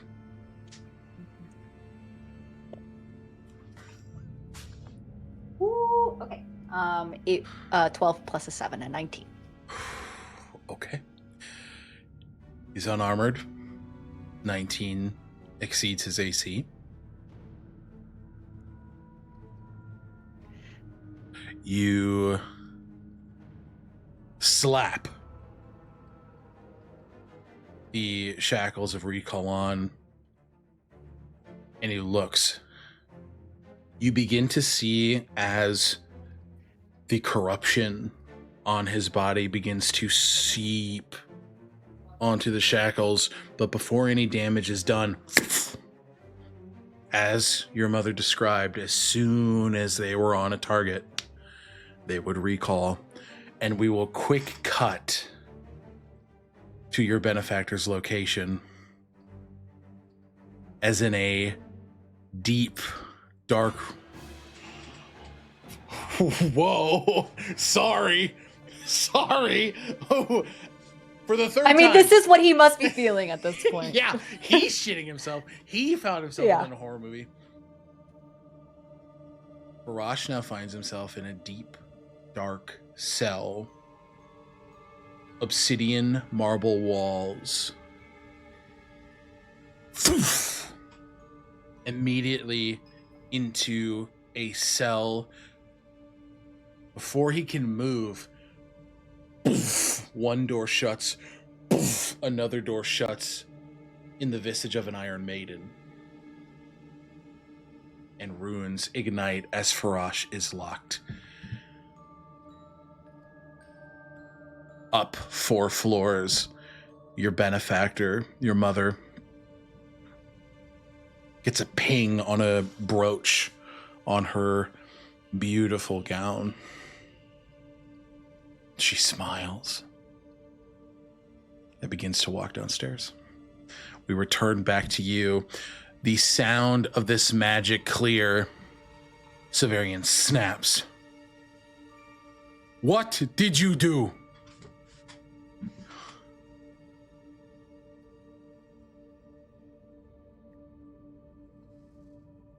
As was directed of me by my benefactor, Master Severian. I need you to make me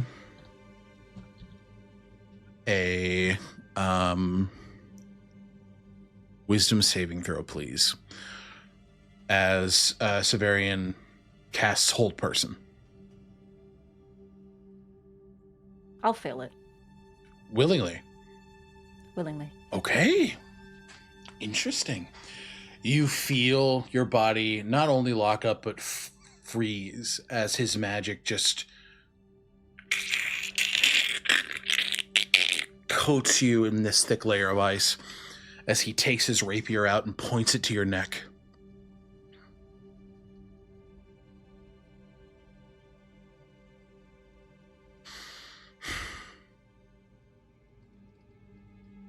Where is he? Valorwo.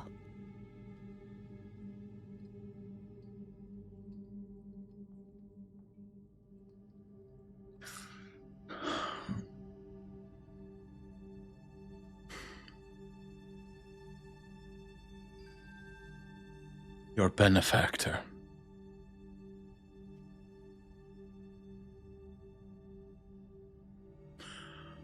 I'm going to make a history check on Severian here.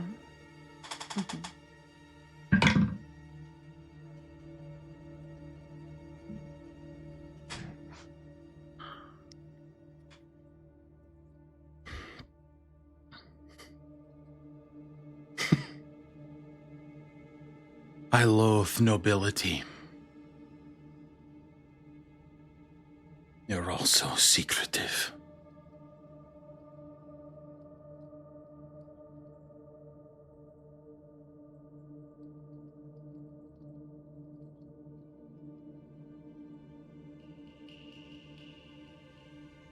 The Tumulta family has their reasons. And you will explain them to me now. Or you... He points the rapier closer. Do you wish... And just checking, you're okay with this? Okay, just making sure. Yeah. Do you wish to take his place? In that cell right there? You know what I am capable of. You know how my aid will come to you in assistance of your queen. Damn, that is a good argument. Would you give up that boon?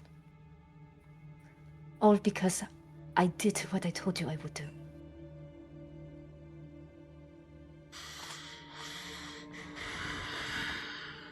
You trusted me enough to allow me the freedom to be in your room, in this room. Exactly where one of my marks was located. I give myself willingly to your magic. And I give you the name of who supports me.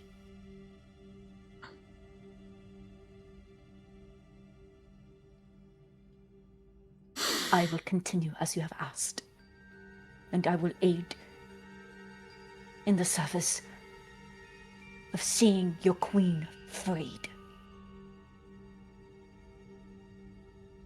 But the information that you seek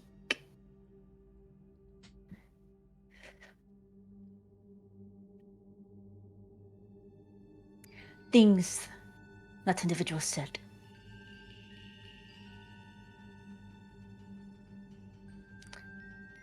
That would be dangerous to me, personally. I needed to make sure to remove me from the possibility of sharing more.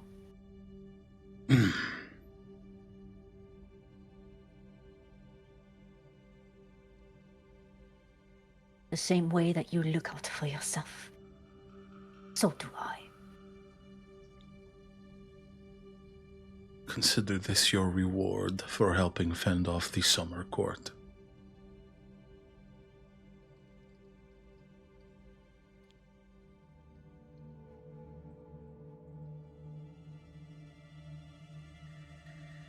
I would like to set up a meeting with Margot Fimmelt.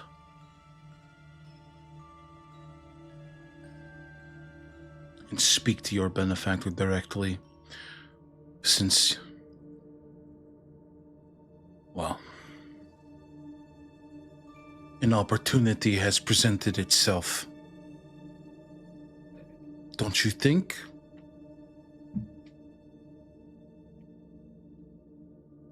Certainly.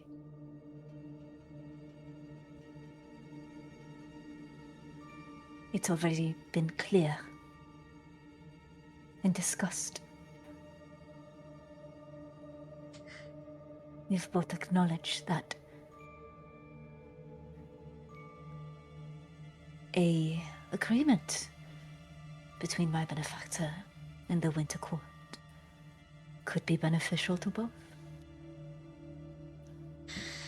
You and I already agreed upon that prior to this.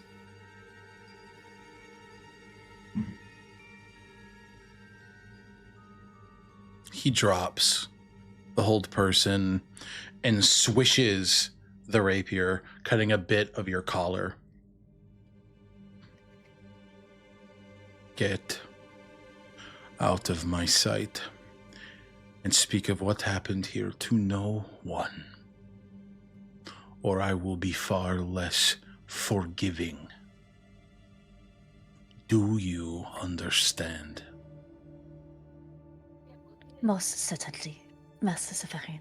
I would only ask that you also speak of this to no one. And Triss turns and walks in a fast and regal cadence. Fucking beelining it out of there. Yeah, you run out, and as soon as you do, you hear in your mind, excellent work. I do not have the vial, but that man may have known about me. Impossible. The only people aware of you are Gail Messier, Ludwig Fimmelt, and myself. And in Triss's mind, and one more person. Mm-hmm.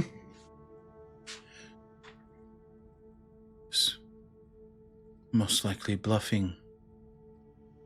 But I have received take him. The risk. You were good to take that risk. It was smart.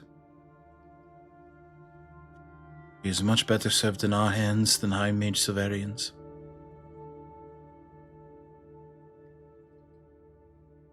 And to help a queen of the Feywild, a winter queen,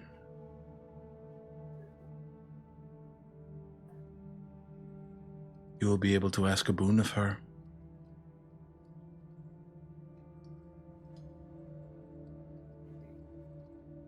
Stay this course, Triss.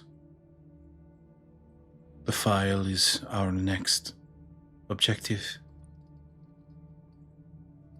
And this, she laughs, budding alliance with the Winter Court.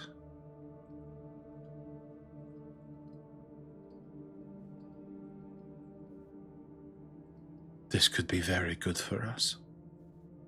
It will not come to fruition unless you meet with Severian.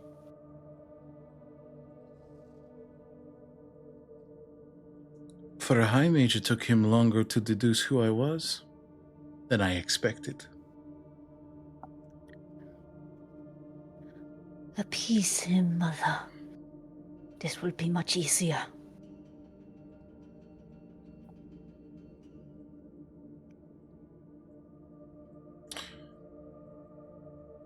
Since you've completed this, I have no need to speak with you tonight. I will instead direct my line of conversation to High Mage Severian and see what terms we can set for this relationship.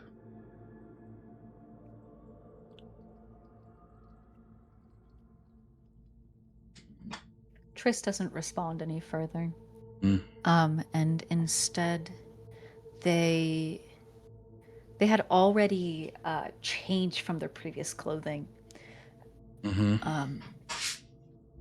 But with the new collar having been sliced, Triss once again. I think it would be like there'd be a doublet, and then there would be like a kind of frilly collar. I think they would go and grab a brand new shirt with a color that wasn't sliced, and change their doublet out, just change into the new one, and then put the doublet back. And as they are changing, they do pick up their sending stone. Okay, you do. And Triss looks at it. It's possibly the only item in their possession that looks as rough and ready as it does. There's a certain rusticness to it.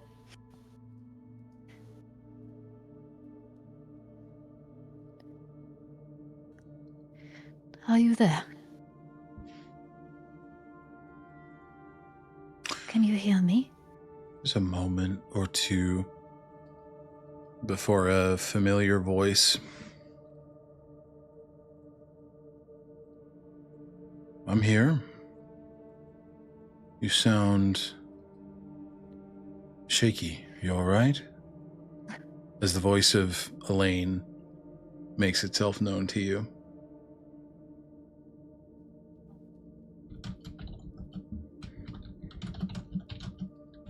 It is my first time using your gift. I didn't know if it would work or not. And just to hear your voice, it's quite soothing. The same is true for you. It's good to hear from my apprentice so soon. How goes your secretive mission? Well, it has been... How long? 6 hours? It sounds like it. It's quite exciting, to say the least. A lot has happened. I can't share, of course, but I would not ask you to besmirch your oath.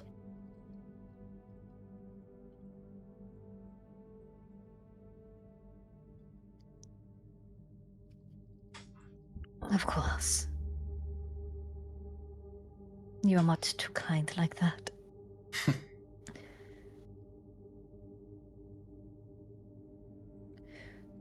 I just wanted to hear a kind voice.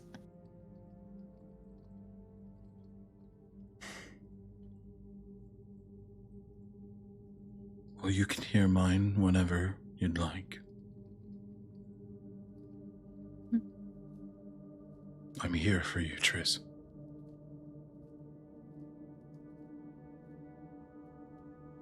The palace is not the same without you. It is a much colder place.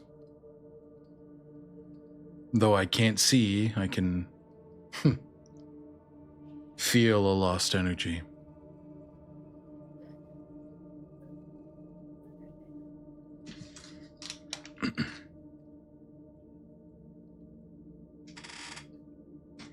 forward to describing everything I learn and everything I see in my very own adventure. I can only imagine that you possibly have the most creative mind there is. If you've had to imagine the world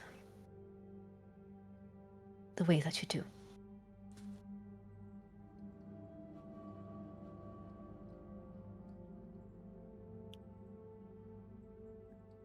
It's a kind thing to think.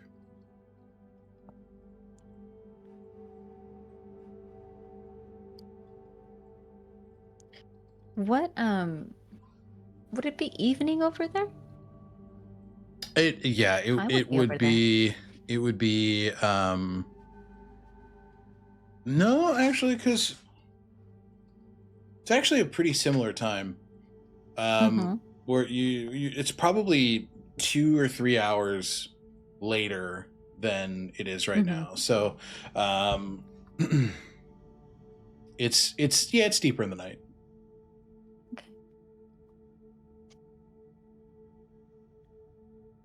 It is getting late for you. Yes. I have a final watch to do, and then I relieve my duties to Elodie.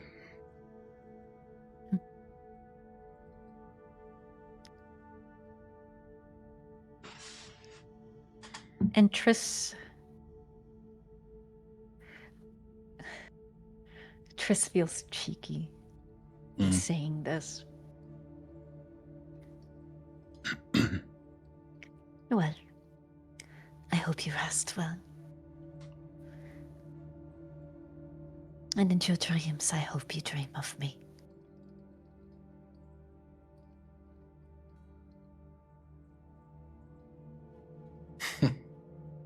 You hear a chuckle. Warm chuckle. Good night, Triss.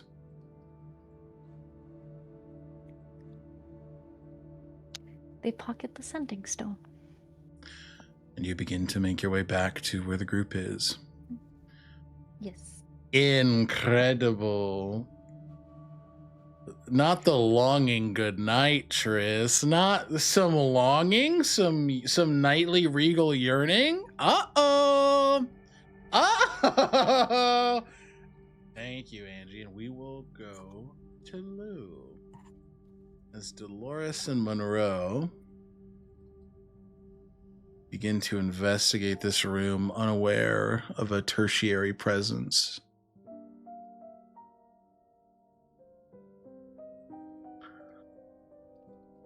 You see the books that are kind of haphazardly opened.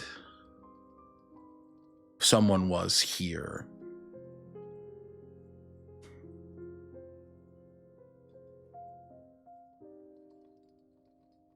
What do you do?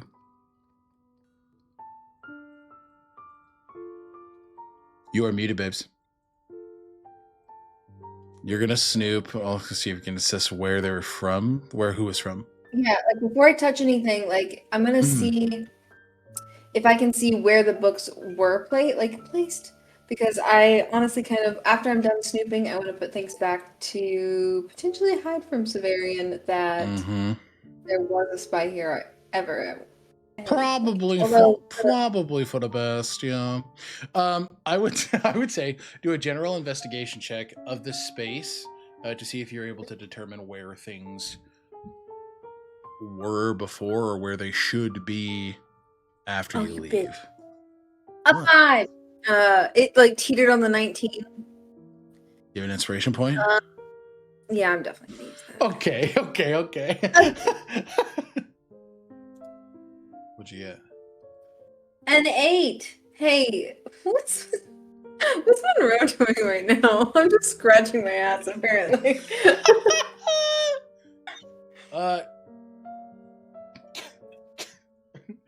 He can be assisting, but you're also kind of off screen here. Need you to shift over. Yeah, you swivel. So swivel back. I will have Terrible. Monroe investigate as well. Okay. He rolled a 19. It looks like the books go on the pedestal right there. You're gonna want to stack them up. It looks like they are stacked in order of volume. These are, and he kind of looks, diaries, plans, personal works. They're not any sort of, not any sort of official publication. Of course, he think his own writings. Yeah. Mhm. What do the books open on the desk say? What languages do you know? I know primordial and common. You can't read this one. Is it a language you don't know? Monroe, however... Maybe. What languages do you know, King?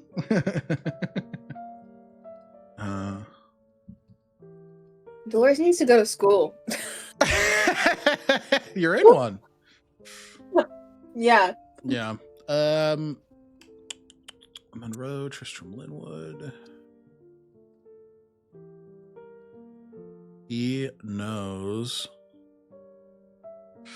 Unfortunately, this is written in Sylvan, and he only knows Elvish.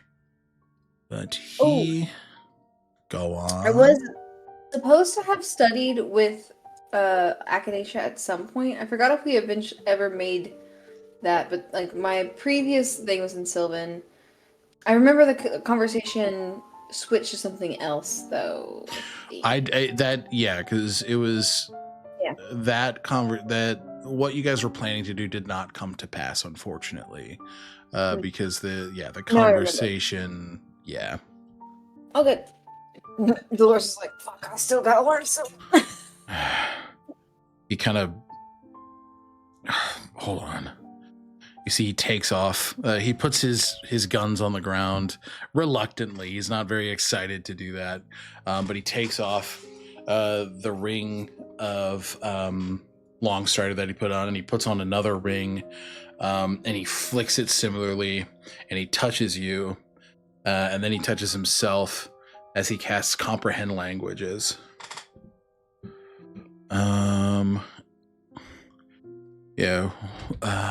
Comprehend Languages. He just kind of looks. Smart people like to write in their native tongue, and also they like to hide their work. So go ahead and give me an Arcana check as you look at this. So for the duration, you understand the literal meaning of any spoken language that you hear. You also understand any written language that you see, but you must be touching the surface which the words are written. And this lasts for an hour. So Monroe, not putting any fingerprints, he kind of like plants his gloved hand on like the spine back of the book. I still can't read it. It's magically obfuscated. I had to use my last inspiration, but I got a 30. Yeah, as you look with your how are you touching the book? Because like I said, you have to touch it to be able to ascertain its meaning. So Monroe's kind of touching the spine back with like the back part of his pink, excuse me. I touch it with my Divanthir enhancement arm that does not have fingerprints, and that has the resonating tune. You see that you hear that same bass line, just boom, boom, boom, boom, boom, boom, boom, boom, boom, boom, boom. As the words begin to vibrate on the page, sort of clashing with your resonance, not quite in tune, but you're able to get glimpses. Questions about how to achieve restorative magic. Questions of where to contain items of power. Give me one more perception check as you read this last sentence.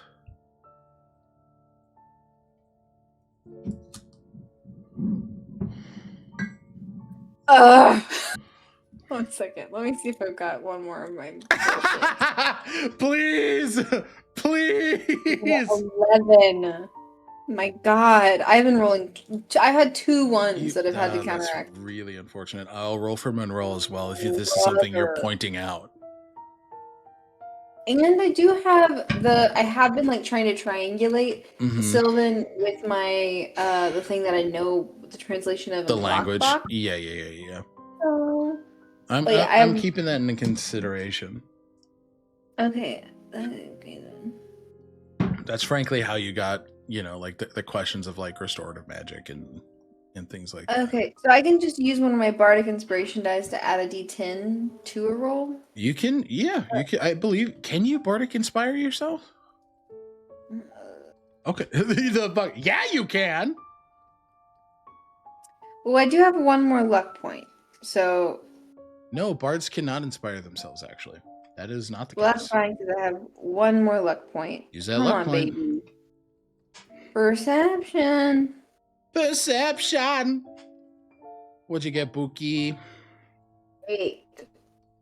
Unfortunately, Monroe rolled pretty poorly too, maxing out at an 11, which is not enough. 11. But I know he's a bitch, so I'm just gonna he's assume. a bitch. And I think what stops you is a pointed blade at your back. What are you doing in here? Do I recognize that voice? Yeah, Is Suveri? it's Lucian. Oh, you cheeky bitch. That's what she says as she flips around. Oh, you cheeky bitch. Why are you here? And why are you here? You swiveled again. Yeah. Oh. You're off Well, screen. I'm right here. You're perfect there. Sorry. Okay. Do I detect malice in his voice? Is he actually suspicious of me? Give me an insight check. Wait, yeah. Fuck. Okay, 16. No malice towards you, other than frustration at the fact that why the fuck are you here? Like you're infringing on his shit. As Button so aptly put, dude's trying to be Batman, and you're kind of cramping his style. Is this newer? She gestures to like the already scavenged through like not put away book. I was planning on putting it back, but then a pass wall opened up. Didn't really have time. What have you found out? About as much as you. I'm good at ciphers. It's kind of my thing.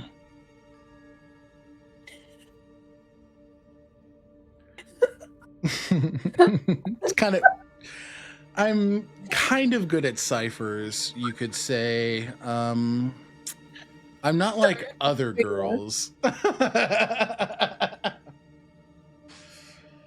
This one, however, is not to crack. The only person I think who could is, well, Echinacea, but I'm trying to keep them out of this. I want their mind clear. I want them focused on their goals. But I don't trust Severian. Nor do we. I don't know what is response. Water is wet. Water is wet.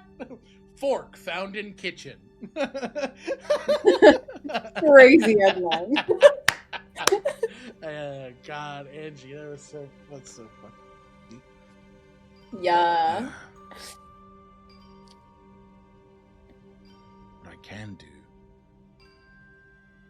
what I was in the middle of, is inscribing his most recent pages.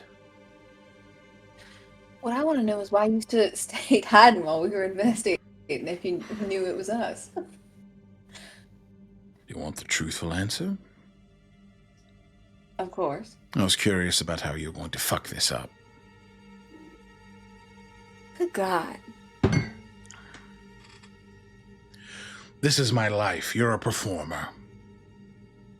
And no offense, Monroe, but you have an eerie track record with the Magus Arcanum. No offense taken, that's actually pretty true. Offense taken, I don't see no stage. This is my life too. Dolores, I barely trust you. The first thing you asked of me was for my money. To help your party. To help you. Yes. And I was gonna help your party. And now I am. We do not have time to bicker over trust. We need to get work done. I agree. Okay. If you are willing to help with this, it Yes. needs to be kept quiet. And Monroe, yeah, no shit. What are you talking about? This is like the serious kid in a group project. Like, we have to be careful. And you're Uh-huh. like, we know! Oh Like- my god! Oh, this Poindexter's a fucking loser. This is serious. I'm like, we aren't serious. I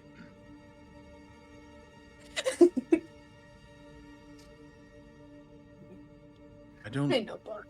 I have a hunch. He doesn't want to let them go. And I am not going to allow them to become imprisoned here.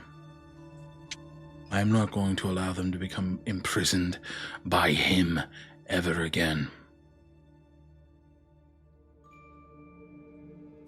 I've had a similar inkling, and I think Monroe's got your back as well.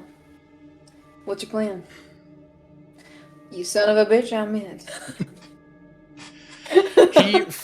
His eyes nearly roll out of his skull. As he pulls out a scroll of a spell that Echinacea made. Adroit Amanuensis. And he pulls out an empty journal. Give me a moment. And he activates the scroll, and you can see these green and black oil slicks turning into an inkwell as all of the information of this open journal is translated into Lucian's. He casts Mage Hand to pick up the book, to place it back, and to organize it as well as he can. I'm going to do a performance check. Actually, I'll do a sleight of hand here. Sleight of hand makes more sense. He's got advantage on those. Okay. And give me a general int check here, Dolores.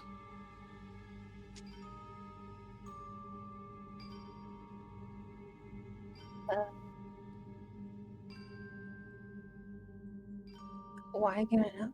Oh, right there. Yeah. That's a saving throw, right? No, it's just a check. Oh. What do I roll for those? You're gonna roll a d20 and add your intelligence modifier. Oh, okay. Okay. I rolled a saving throw. That was worse. 5. It's hard to be certain, but it looks convincing. Only time will tell. And Lucian looks at the both of you. We need to leave. Now.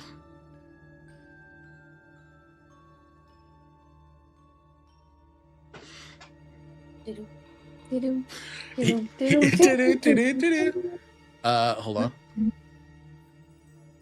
He shoos you out of the pass wall.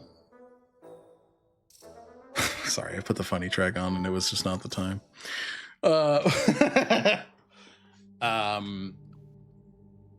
Where's everyone else? Ritual. Right. Kind of looks outside. Looks as if that should be done. We should go find everyone else. Keep up appearances. Lucian starts to walk. Monroe kind of pulls his cape. I haven't been sure about you, Loosey Goosey, but I like you a lot more now. Yeah, I like Boobaroo. Don't ever call me Loosey Goosey again. And you guys all. Boobaroo sticks. And I will say at this point, the group will converge here. Rituals have been completed, and we are now into the night. I'd say it's probably about 10 p.m. You guys kind of meet in the centralmost hub here within the High Mage's Court. And then trying to see.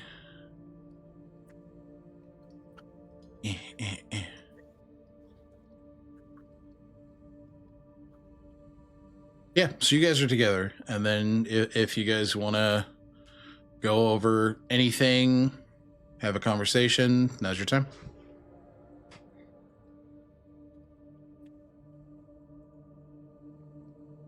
Button, you're muted. I think Echinacea rejoins the party, flanked by Kaylin and Shali, and they're moving quickly. Like, they shared that drink and that moment of recuperating, and then the weight of what they learned hit like a truck. Mm-hmm. And the Echinacea has been explaining their mental exercises and the way that Aedwulf shields their mind by playing music to drown out surface thoughts, because we have a problem. Okay. Where is it that again that we are in regards to that? I say that you guys can. I mean, you guys can pretty much meet wherever you want. You know, there's like that. If you want to Would it be meet, like the same room that we kind of all were yeah. hanging out in? I'd say that was kind of my intention. But if you guys want to meet anywhere else, I'm fine with that too. Just let me know. Oh my goodness. Okay. I have things to tell you, but I can't tell you yet because... Fuck. Echinacea starts pulling out their ritual components for a telepathic bond, which they will be casting for the next 10 minutes. I have a lot to tell everyone, and I can't say it. As they're just laying out like incense, and they're like mumbling to themselves as they start like saging the room. Yeah. As this is happening, I think this is going to be the first time that Triss and Lucian are in a room together that doesn't involve any kind of fighting. Mm-hmm. And I do believe that Triss believes that this person will not know who they are. Mm-hmm. I'm making a history But- check right now. Yeah. So, like, it's like, yeah, I don't think I ever came close to him, but who knows? You rolled a 15. Above average, but still quite middling. He looks to you, Triss. Have we met before? Well, yes, briefly. And Triss will bow to Lucian. It is a pleasure to see you again, Lord Whitmore. Oh, I was a guest during one of your, you and your sisters. one of her galas. galas. Yes, that was a few years ago. You came from Yes. Jukamesh. Yes. Ah. You must excuse me, my sister made the guest list. I am also not great with faces. Give me an insight check on that. Ooh. Oh, that's an 8 on the dial. Let's see.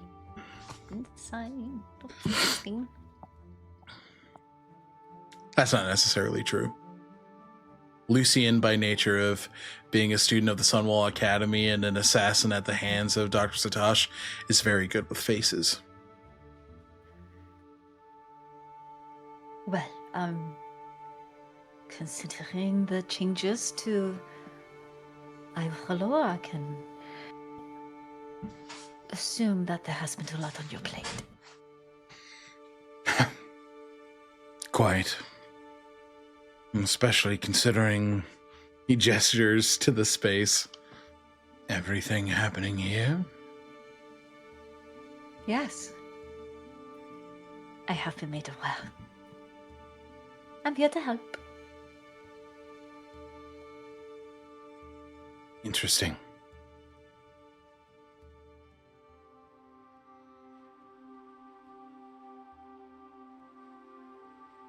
So Triss can kind of notice that. He knows.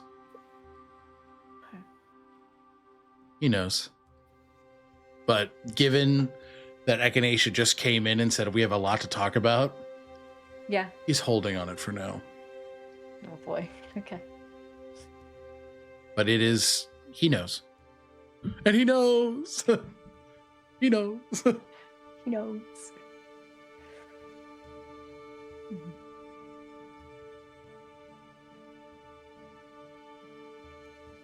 I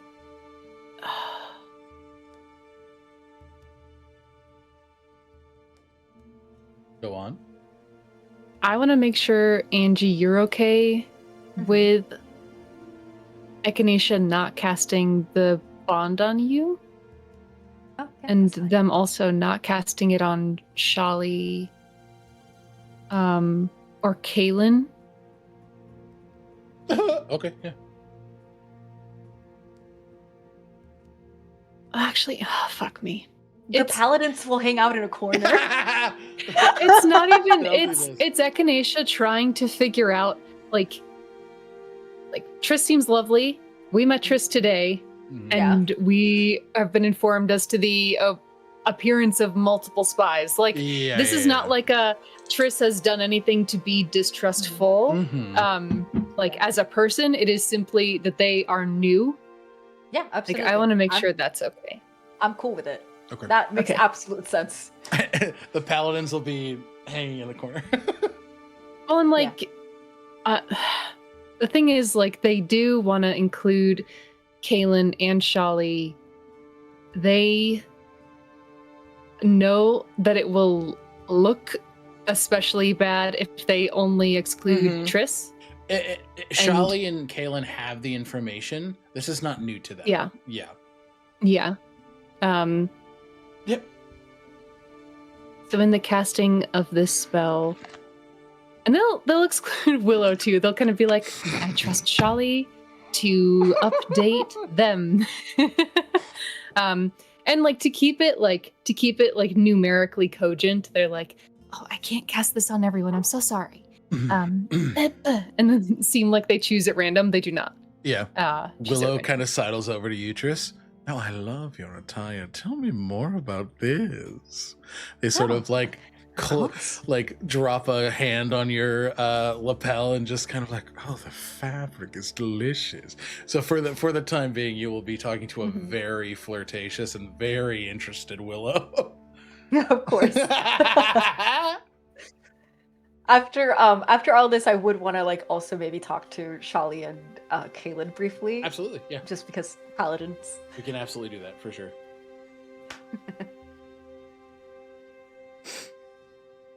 Echinacea connects mentally with you, Dolores. I have so many questions, but first I have to ask you. Yes.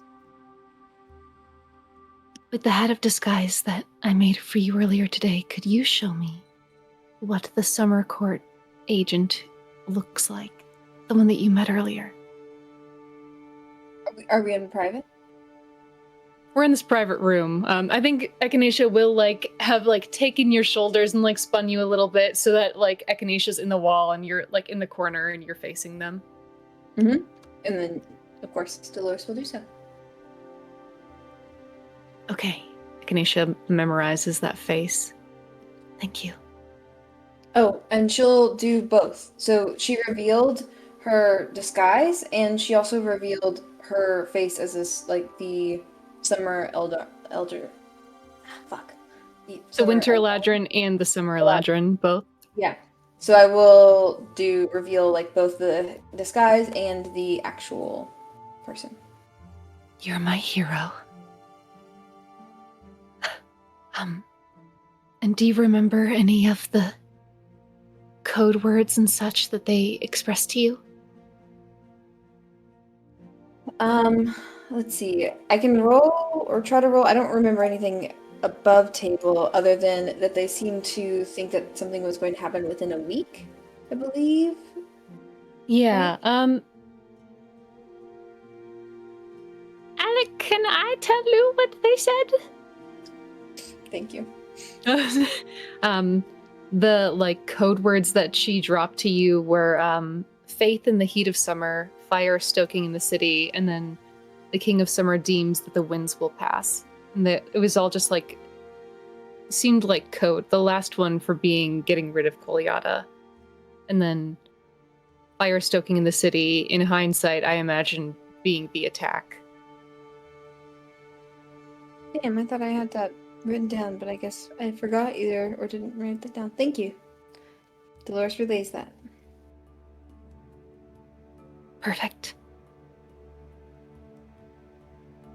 We have to be very careful. Kervaith knows.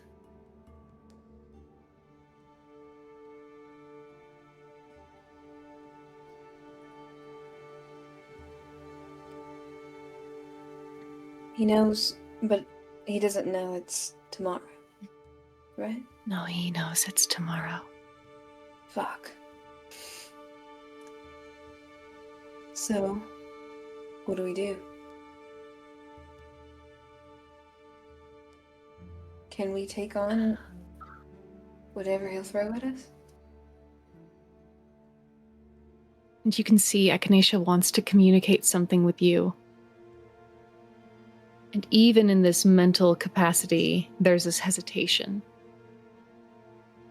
I don't know precisely whose mind was read to glean that information.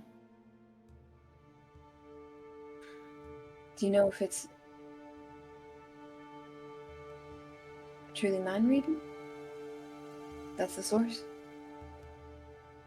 In the space we occupy, I struggle to believe it's divination, given Severian's understanding of and protecting of the magic. I don't think that we were scryed upon, because I believe he has anti-scrying.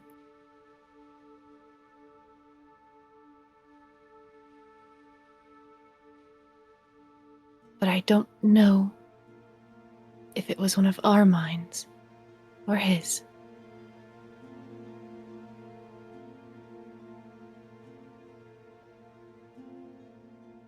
So you're trying to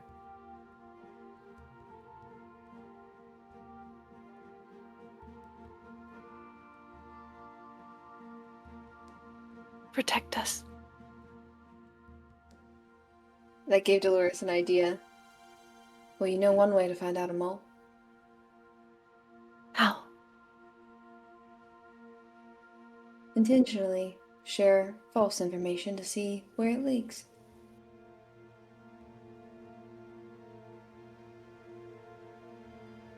So we have to think false information and see whose mind But someone the has key is, access to. you have to tell different stories so you can tell which person it is. Could get muddy, but it's a shot. At least confusion could potentially gum up whatever he's got planned. Unless you've got something else. But I trust you to tell me what you think I need to know.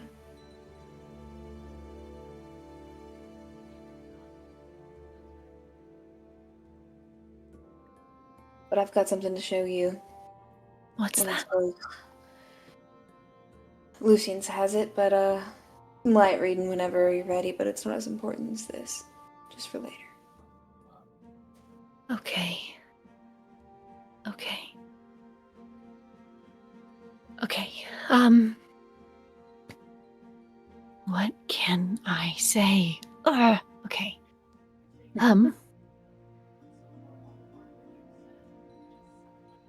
Suffice it. It could be different if you want ideas. It could be different meeting points for when and where we're going to meet before anything happens. Code words, signals,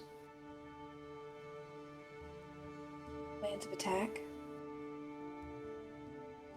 Something not too important, but and early on in the process enough to catch him. Simple, but clearly distinct. Shoot, it could even be just we're wearing red cloaks. I don't know.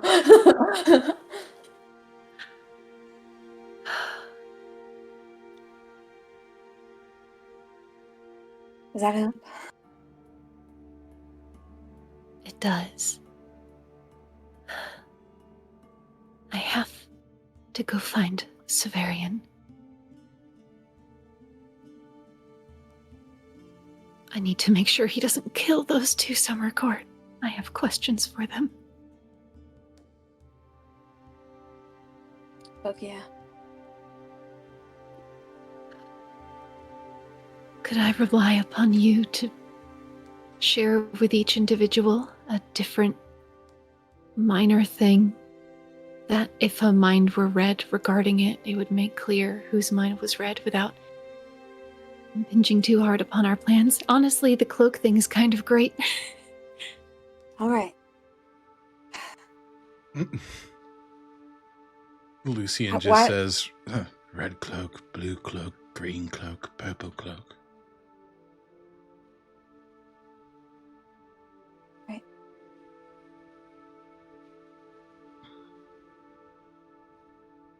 I'm sorry. I know this is stressful. You only have so much time. Got it. We'll work on it. Okay. I'll be Red Cloak. And if they're meeting my mind, then we'll see them wearing red cloaks. It'll be great. Okay. Great. I'll start a list in the text chat. Yeah. Okay. And I imagine... Echinacea will... Sorry, go ahead. Echinacea will just quickly exchange a kiss with Kaylin and with Lucian before they head off. This, like, the jitter...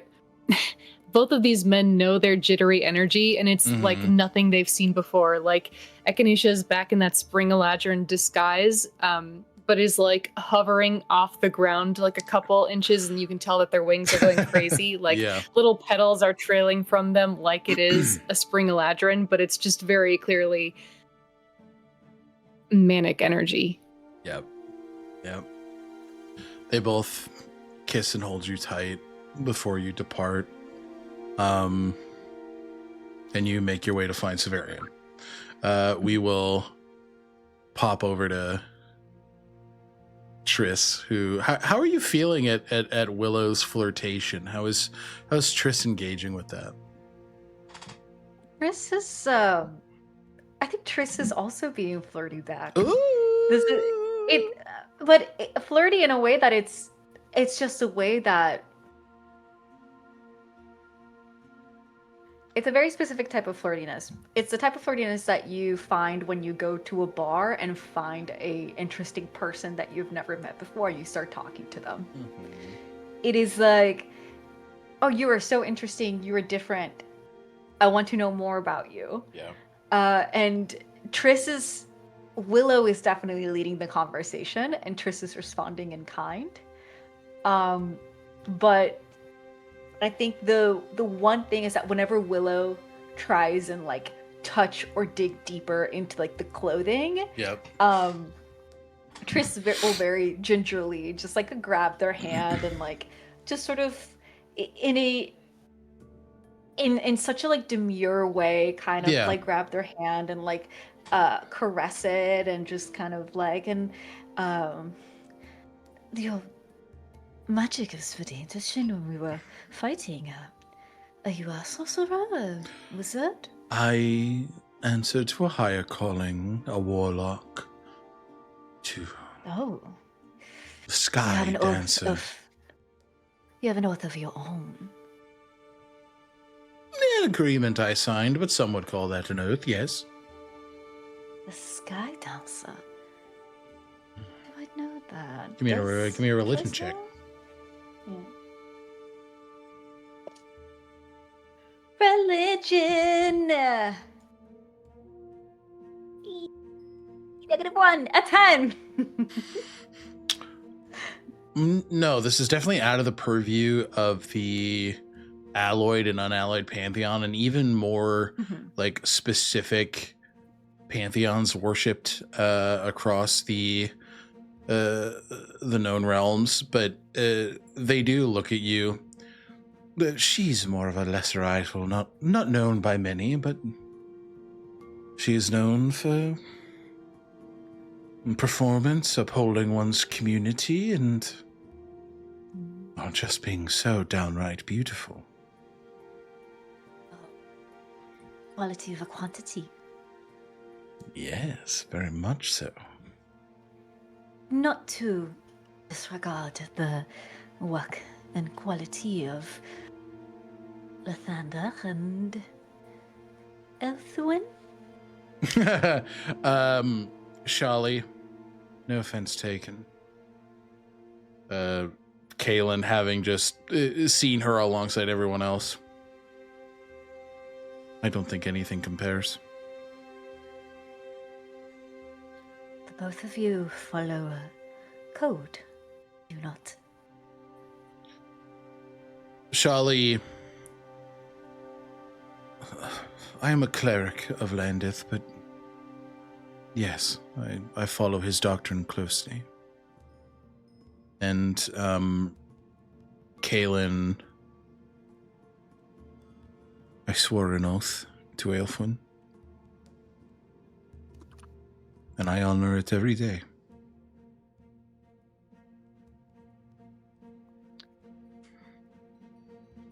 I find beauty in promises. Whether a warlock, a cleric, or a paladin, there is something quite astounding about devotion. Obeisance. It's wonderful to learn about. Kaylin kind of muses. Devotion is to be connected, and I eagerly seek out that connection, and I hold it close. It's helped shape me into the man I am today.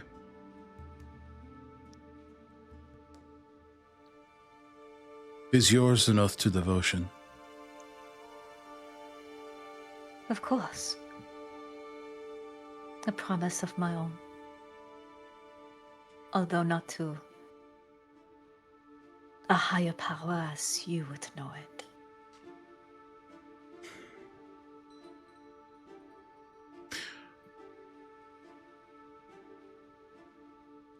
Oaths made to gods or idols or emotions or people. There is no greater oath than one that is made in earnest, no matter what it is made to. And I think Kaylin very much is sensing that Triss's oath is something that she keeps very guarded, very safe. And he does not push in regards to that.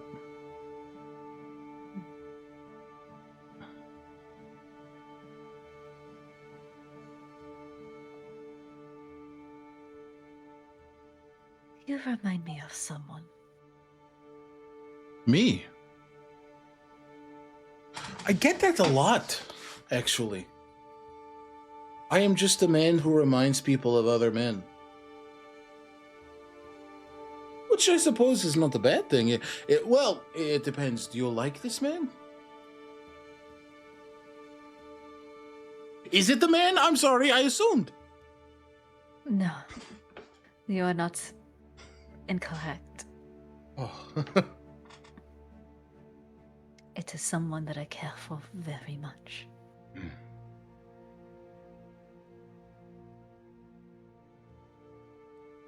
It is comforting to be in the company of someone that reminds me of that man.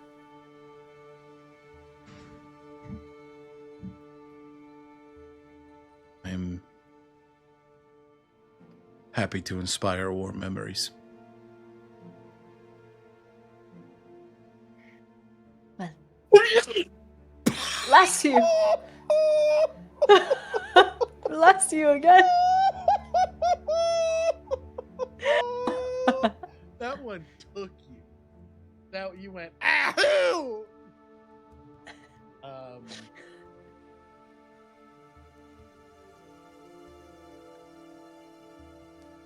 There's like a natural pause to the conversation as you do see Lucian make eye contact with you and then leave the room.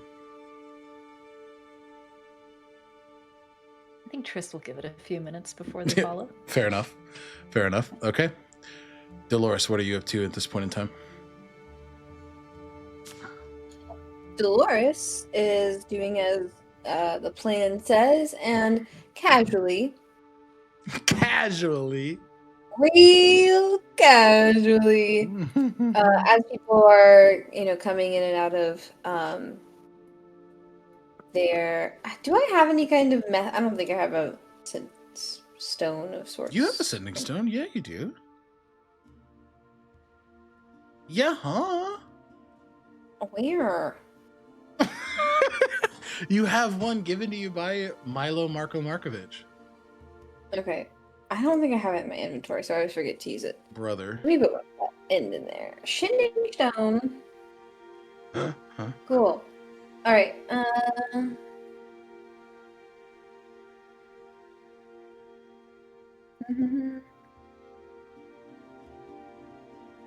So, let's see. I'm going to try to use my sending stone to talk to people about the plan. Okay. Who specifically are you talking to? Everybody. Oh, at different times. We all got a different robe color. That's the whole thing. All right. It's gotta be different times. We'll take our last break here, and then you can let me know, or just like write in the chat I got it written. who's what color, and then we will come back. We'll kind of do a brief, like 5 to 10 minute break here, and then we'll wrap up with these final conversations with Echinacea, Severian, and then Triss and Lucian, because I want to get to those while the cooking's hot. But all right, yeah, we will be back in about 5 to 10 minutes. Love you. Mwah. All right.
I think I can see it, hear you. Hello, everybody. Welcome back to Known Realms, Tolesh. We are going to pick up as Echinacea, you locate Severian, currently sitting within that big study that he had brought the group to initially. He's just sort of scrawling some notes. Severian. He stands up. Dr. Belrose. I think Severian can see that manic energy is still there. Yeah. I would like to apologize to you for my earlier behavior and the way I conducted myself on the field of battle, well, in the aftermath of it.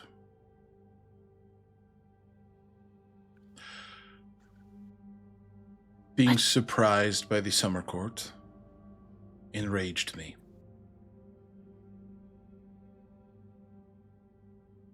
You were right to send them off the way that you did.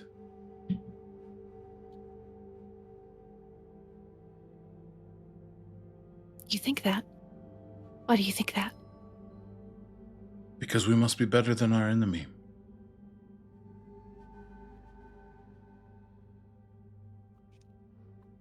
And I believe us to be better than our enemy.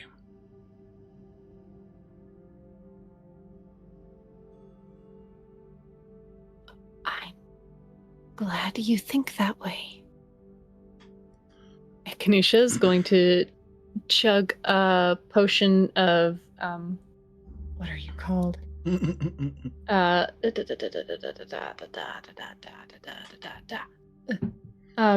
Arcanist Restoration, Restorative Liqueur, Jesus. Liqueur. Okay. That one. Severian, do you mind if I cast True Seeing? No. Okay, they'll cast it. Is this Severian? That's very funny. It is. Okay. Good. I didn't. Okay. What Sorry. have you learned? I've learned a lot. What? He said, what have you learned?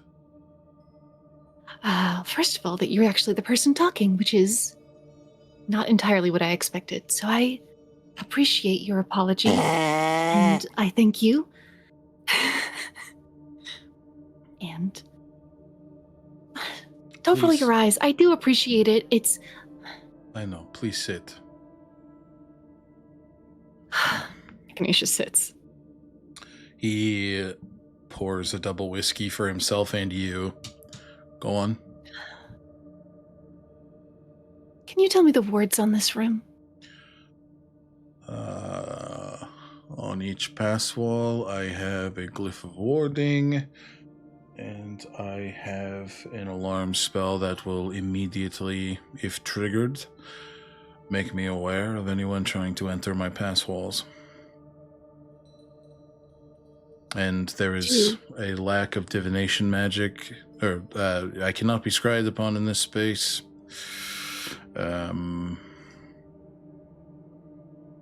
That is about it. It's hallowed as well. Okay. So no gods, and you cannot be scryed upon in here. Correct. This is where we discussed our plans. And in the other room where we discussed our plans, is that one also free from scrying? That one is not free from scrying, no. Why? And why? Ugh. Echinacea gets furious. Oh, why?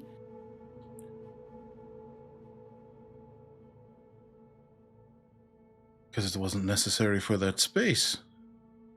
Yes. Yes. Do you have the capacity to cast Mind Blank? Yes.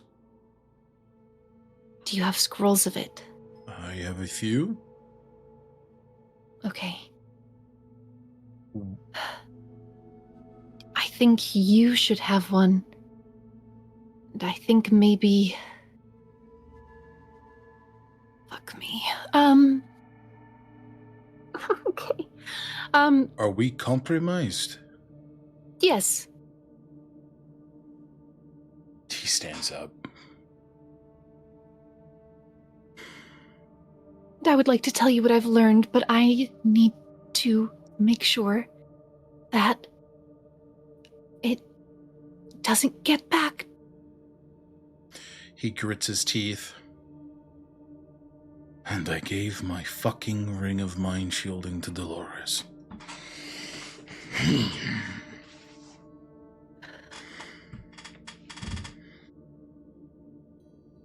Well,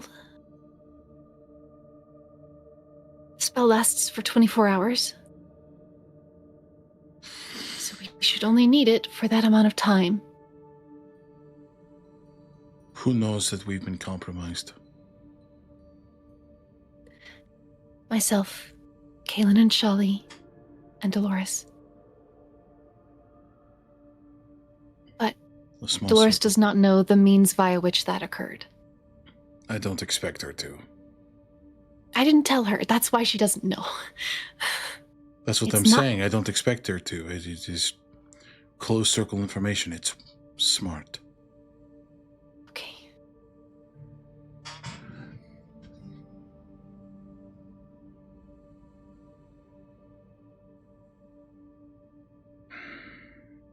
Are you able to cast Mind Blank on us before we leave this room? Yes. Okay. Good. And with True Seeing, there's no one hidden in this space? No one hidden in this space. And with the true seeing, you're able to see the wards in place. The pass wall's in here. Pass walls in here. Give me an Arcana check. Okay. 28. One of which have been recently reestablished.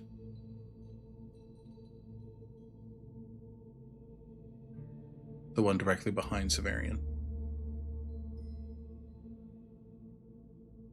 Recently rewarded, like he's used the pass wall? Like, you would know a disarm trap spell. With a 28, absolutely, you would know a disarm trap spell. Severian, What? that pass wall has recently been rewarded.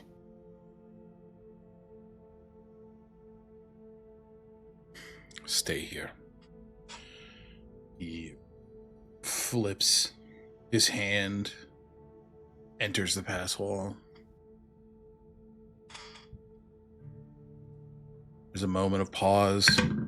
Roll an investigation on Severian's part to see if he notices any changes within his office.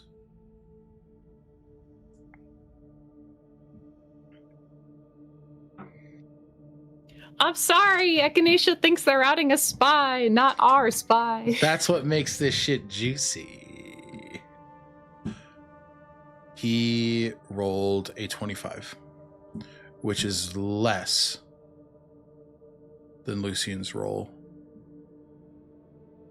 to conceal himself.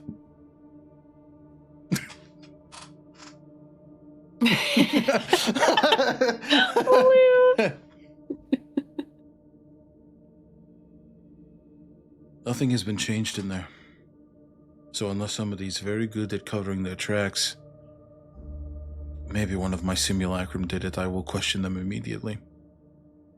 Okay, well, before immediately,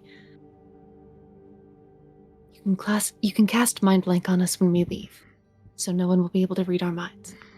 I have to tell you that Kervaith knows of our plans tomorrow, due to, according to Aelfwin, spies within the House of the High Mage. Spies, some of whom we are aware of, and one that has been trailing you for some time.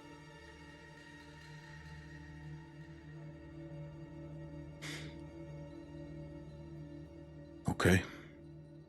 What else? We have a bit of a solution for that.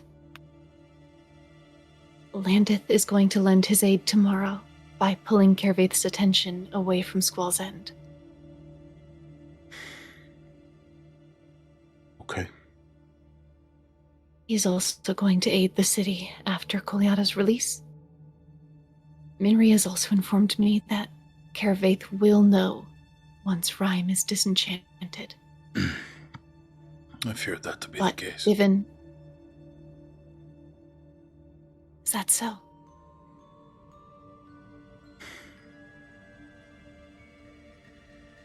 Why? Yes. He made it to keep track of her.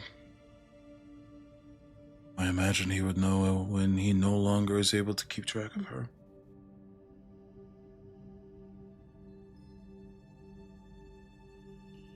It is good to have certainty. Sorry, go on.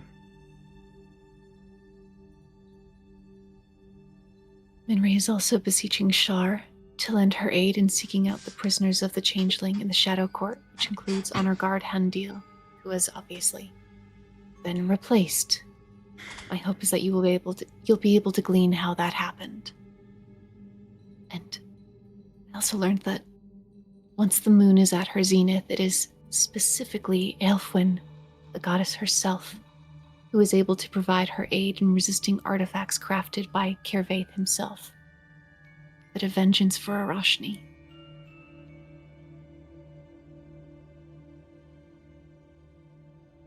Good.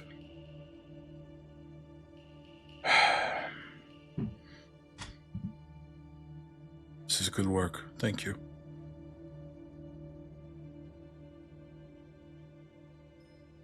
If possible, I would like to try to glean who it is who has been following you for a long time. As would I I. have a... Good, good. I would like to interview the two Summer Court agents who we took in this afternoon. I would like to do it not as myself. Understood. I will be there to support you in this interrogation. If possible, I would like to have a moment without you initially in order to earn their trust. Echinacea will, using their disguised self, show the Summer Court face. This is the face shown to me by Dolores. Which is in, they will show the disguise, this form. My intent is to get them to share the locations and observations of those other agents who are still within this court, and to see how they gleaned what they gleaned.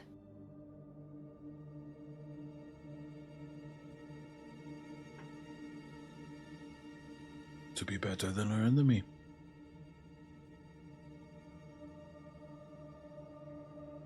You're handling this with a lot of aplomb. I am so stressed.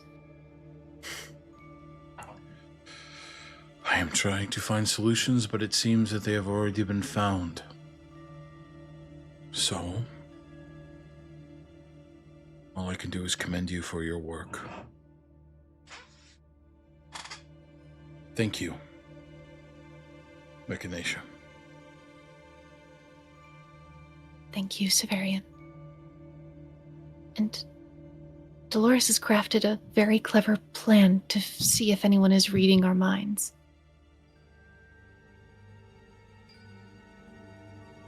Good.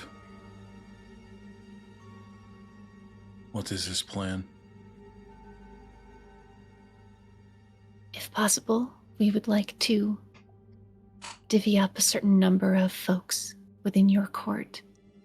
Each be wearing a different color cloak. Every person in our party has been given a different color, with the understanding that the wearers of that cloak will be the people who are going to free Koliada tomorrow. Whatever color is being worn that is either targeted by agents of the Summer Court or worn by their spies, hoping to attend with us should reveal who they are, if we aren't able to identify them sooner. That's a good plan. She's very smart. Well, go get rest. You'll need it for tomorrow. I would like to speak with them tonight. Please.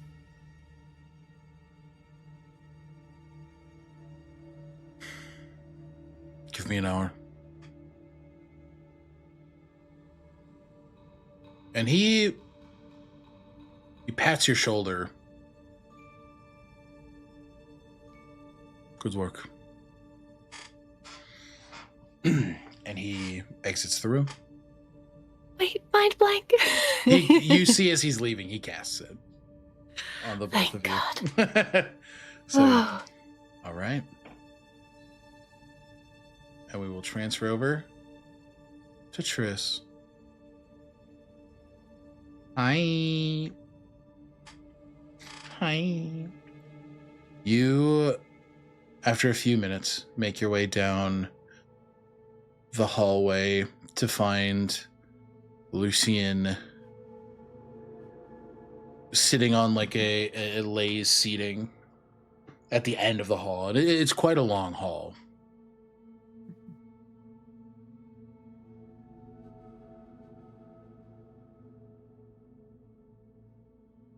I am well aware that you know who I am.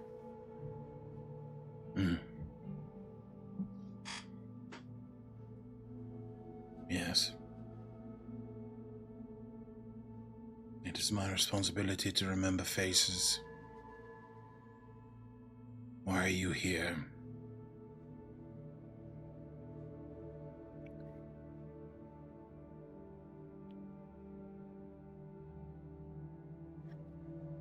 I am here to acquire an artifact requested by my mother.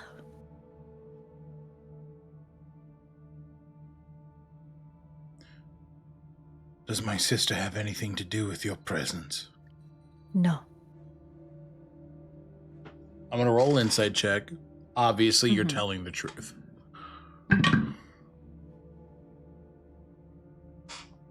He does relax a bit as he reads you as truthful. I can't trust her as far as I can throw her. I'm not aware of the particulars, but I am aware of changes. Congratulations, Lord of Iothalor. It is a burden I wish to be rid of. You see. I care for my people. But I am a transitional leader. I do better work outside of that house.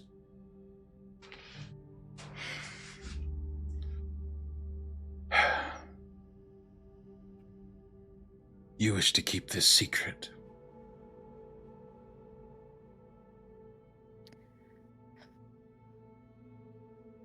Yes.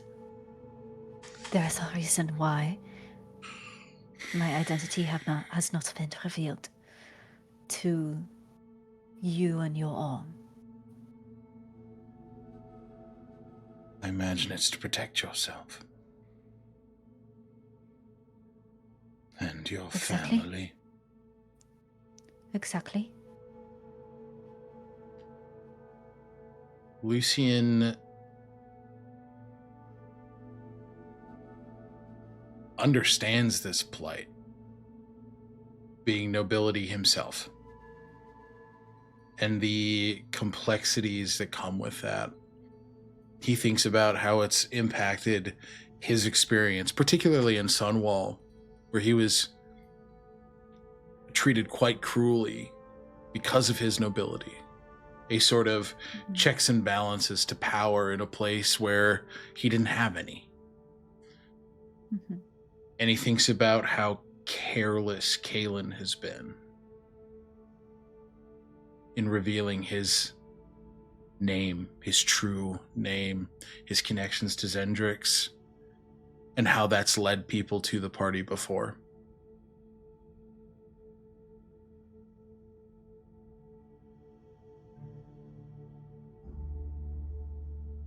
You're a paladin, yes? Yes. I've done quite a bit of training over the last few years. When we met, I was lacking. When you and I met, I was still riddled with hag rot. You do look quite healthy. Nice color to your cheeks. Yes, not the sickly, I presume. anemic boy hiding in the corner. Oh, well, I presume that your knight and your doctor might have something to do with that.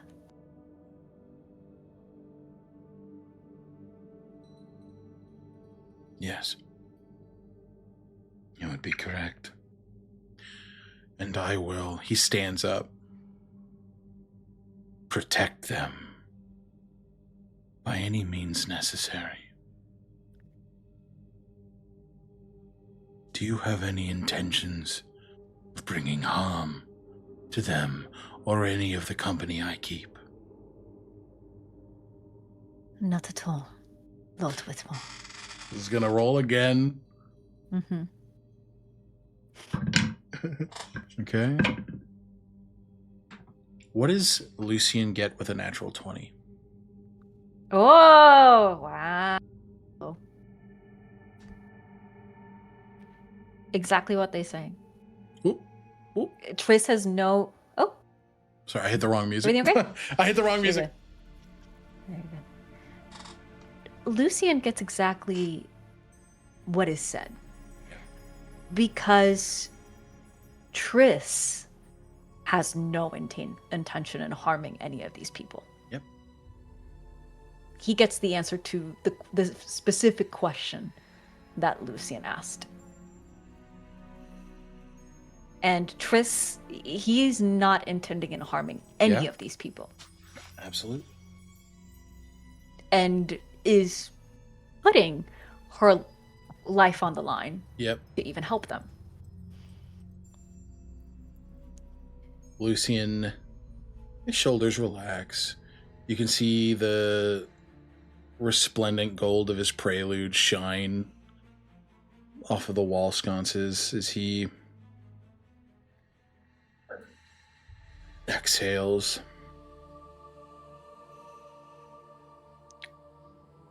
Secrets are much like oaths. They must be kept to, honored, and held close. Who else knows, if anyone?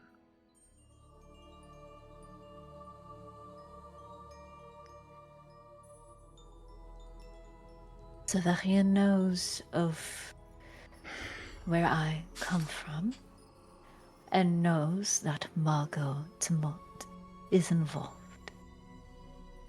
I do not believe that Severian knows who I am.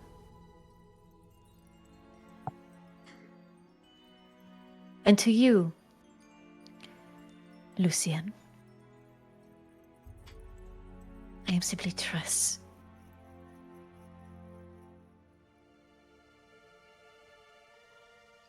I will keep your secret. And I will ensure that snake doesn't find out who you are.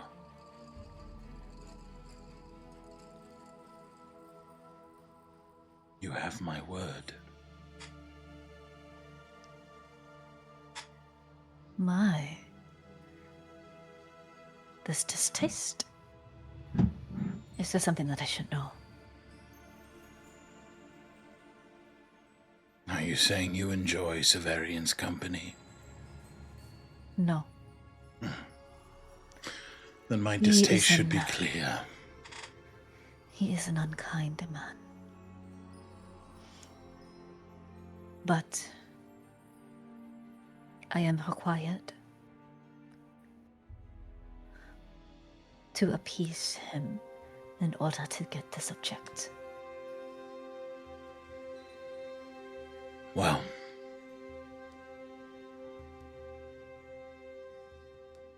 let us make our time in his presence as quick and painless as possible.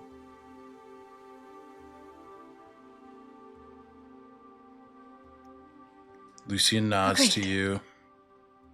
Assuringly, he will keep your secret.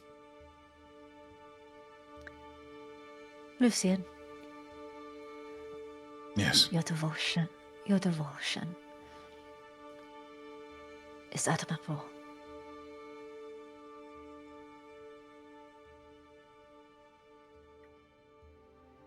They are the only two people I have ever truly loved. And nothing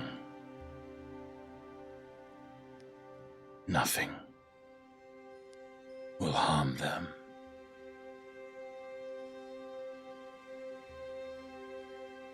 I think I understand the feeling. And it seems we are in good company. Triss.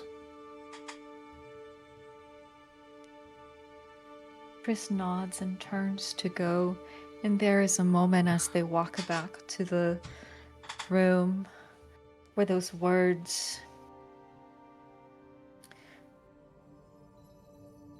echo in their mind.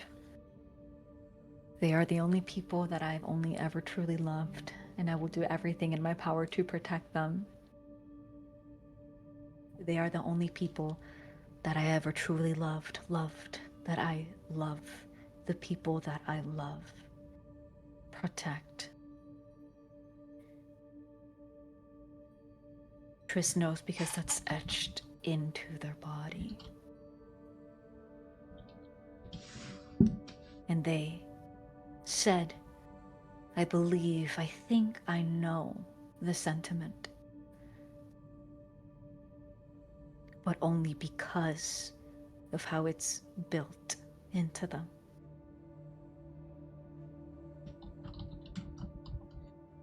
Not because of any truth to it.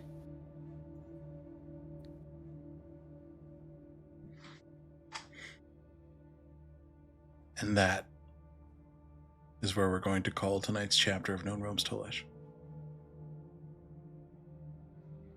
Let's go! Great job! Why is Lucian so What? So what? Go on. perfect? Perfect. Whoa. Okay. Thank you guys very much for tuning in and hanging out for this very juicy, very meaty session of Known Realms Tolesh. Before we head off, let's out to our players, starting with Angie, who's playing Triss fucking phenomenally, by the way. Thank you. Hello, everybody. My name is Angie, Agonthetic on the internet. My pronouns are they, them.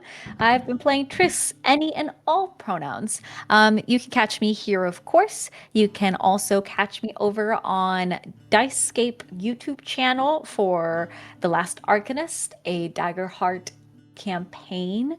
Our 5th episode was released this past Thursday, and the 6th episode is 2 weeks from now. Come check us out. I play Hugo Husk, a living scarecrow. And you can also check me out over on Bad House RPG, playing Candela Obscura, the Circle of Seekers and Sinners, where I play Cyril Craven. Literally just a guy. Just a guy. Just a guy.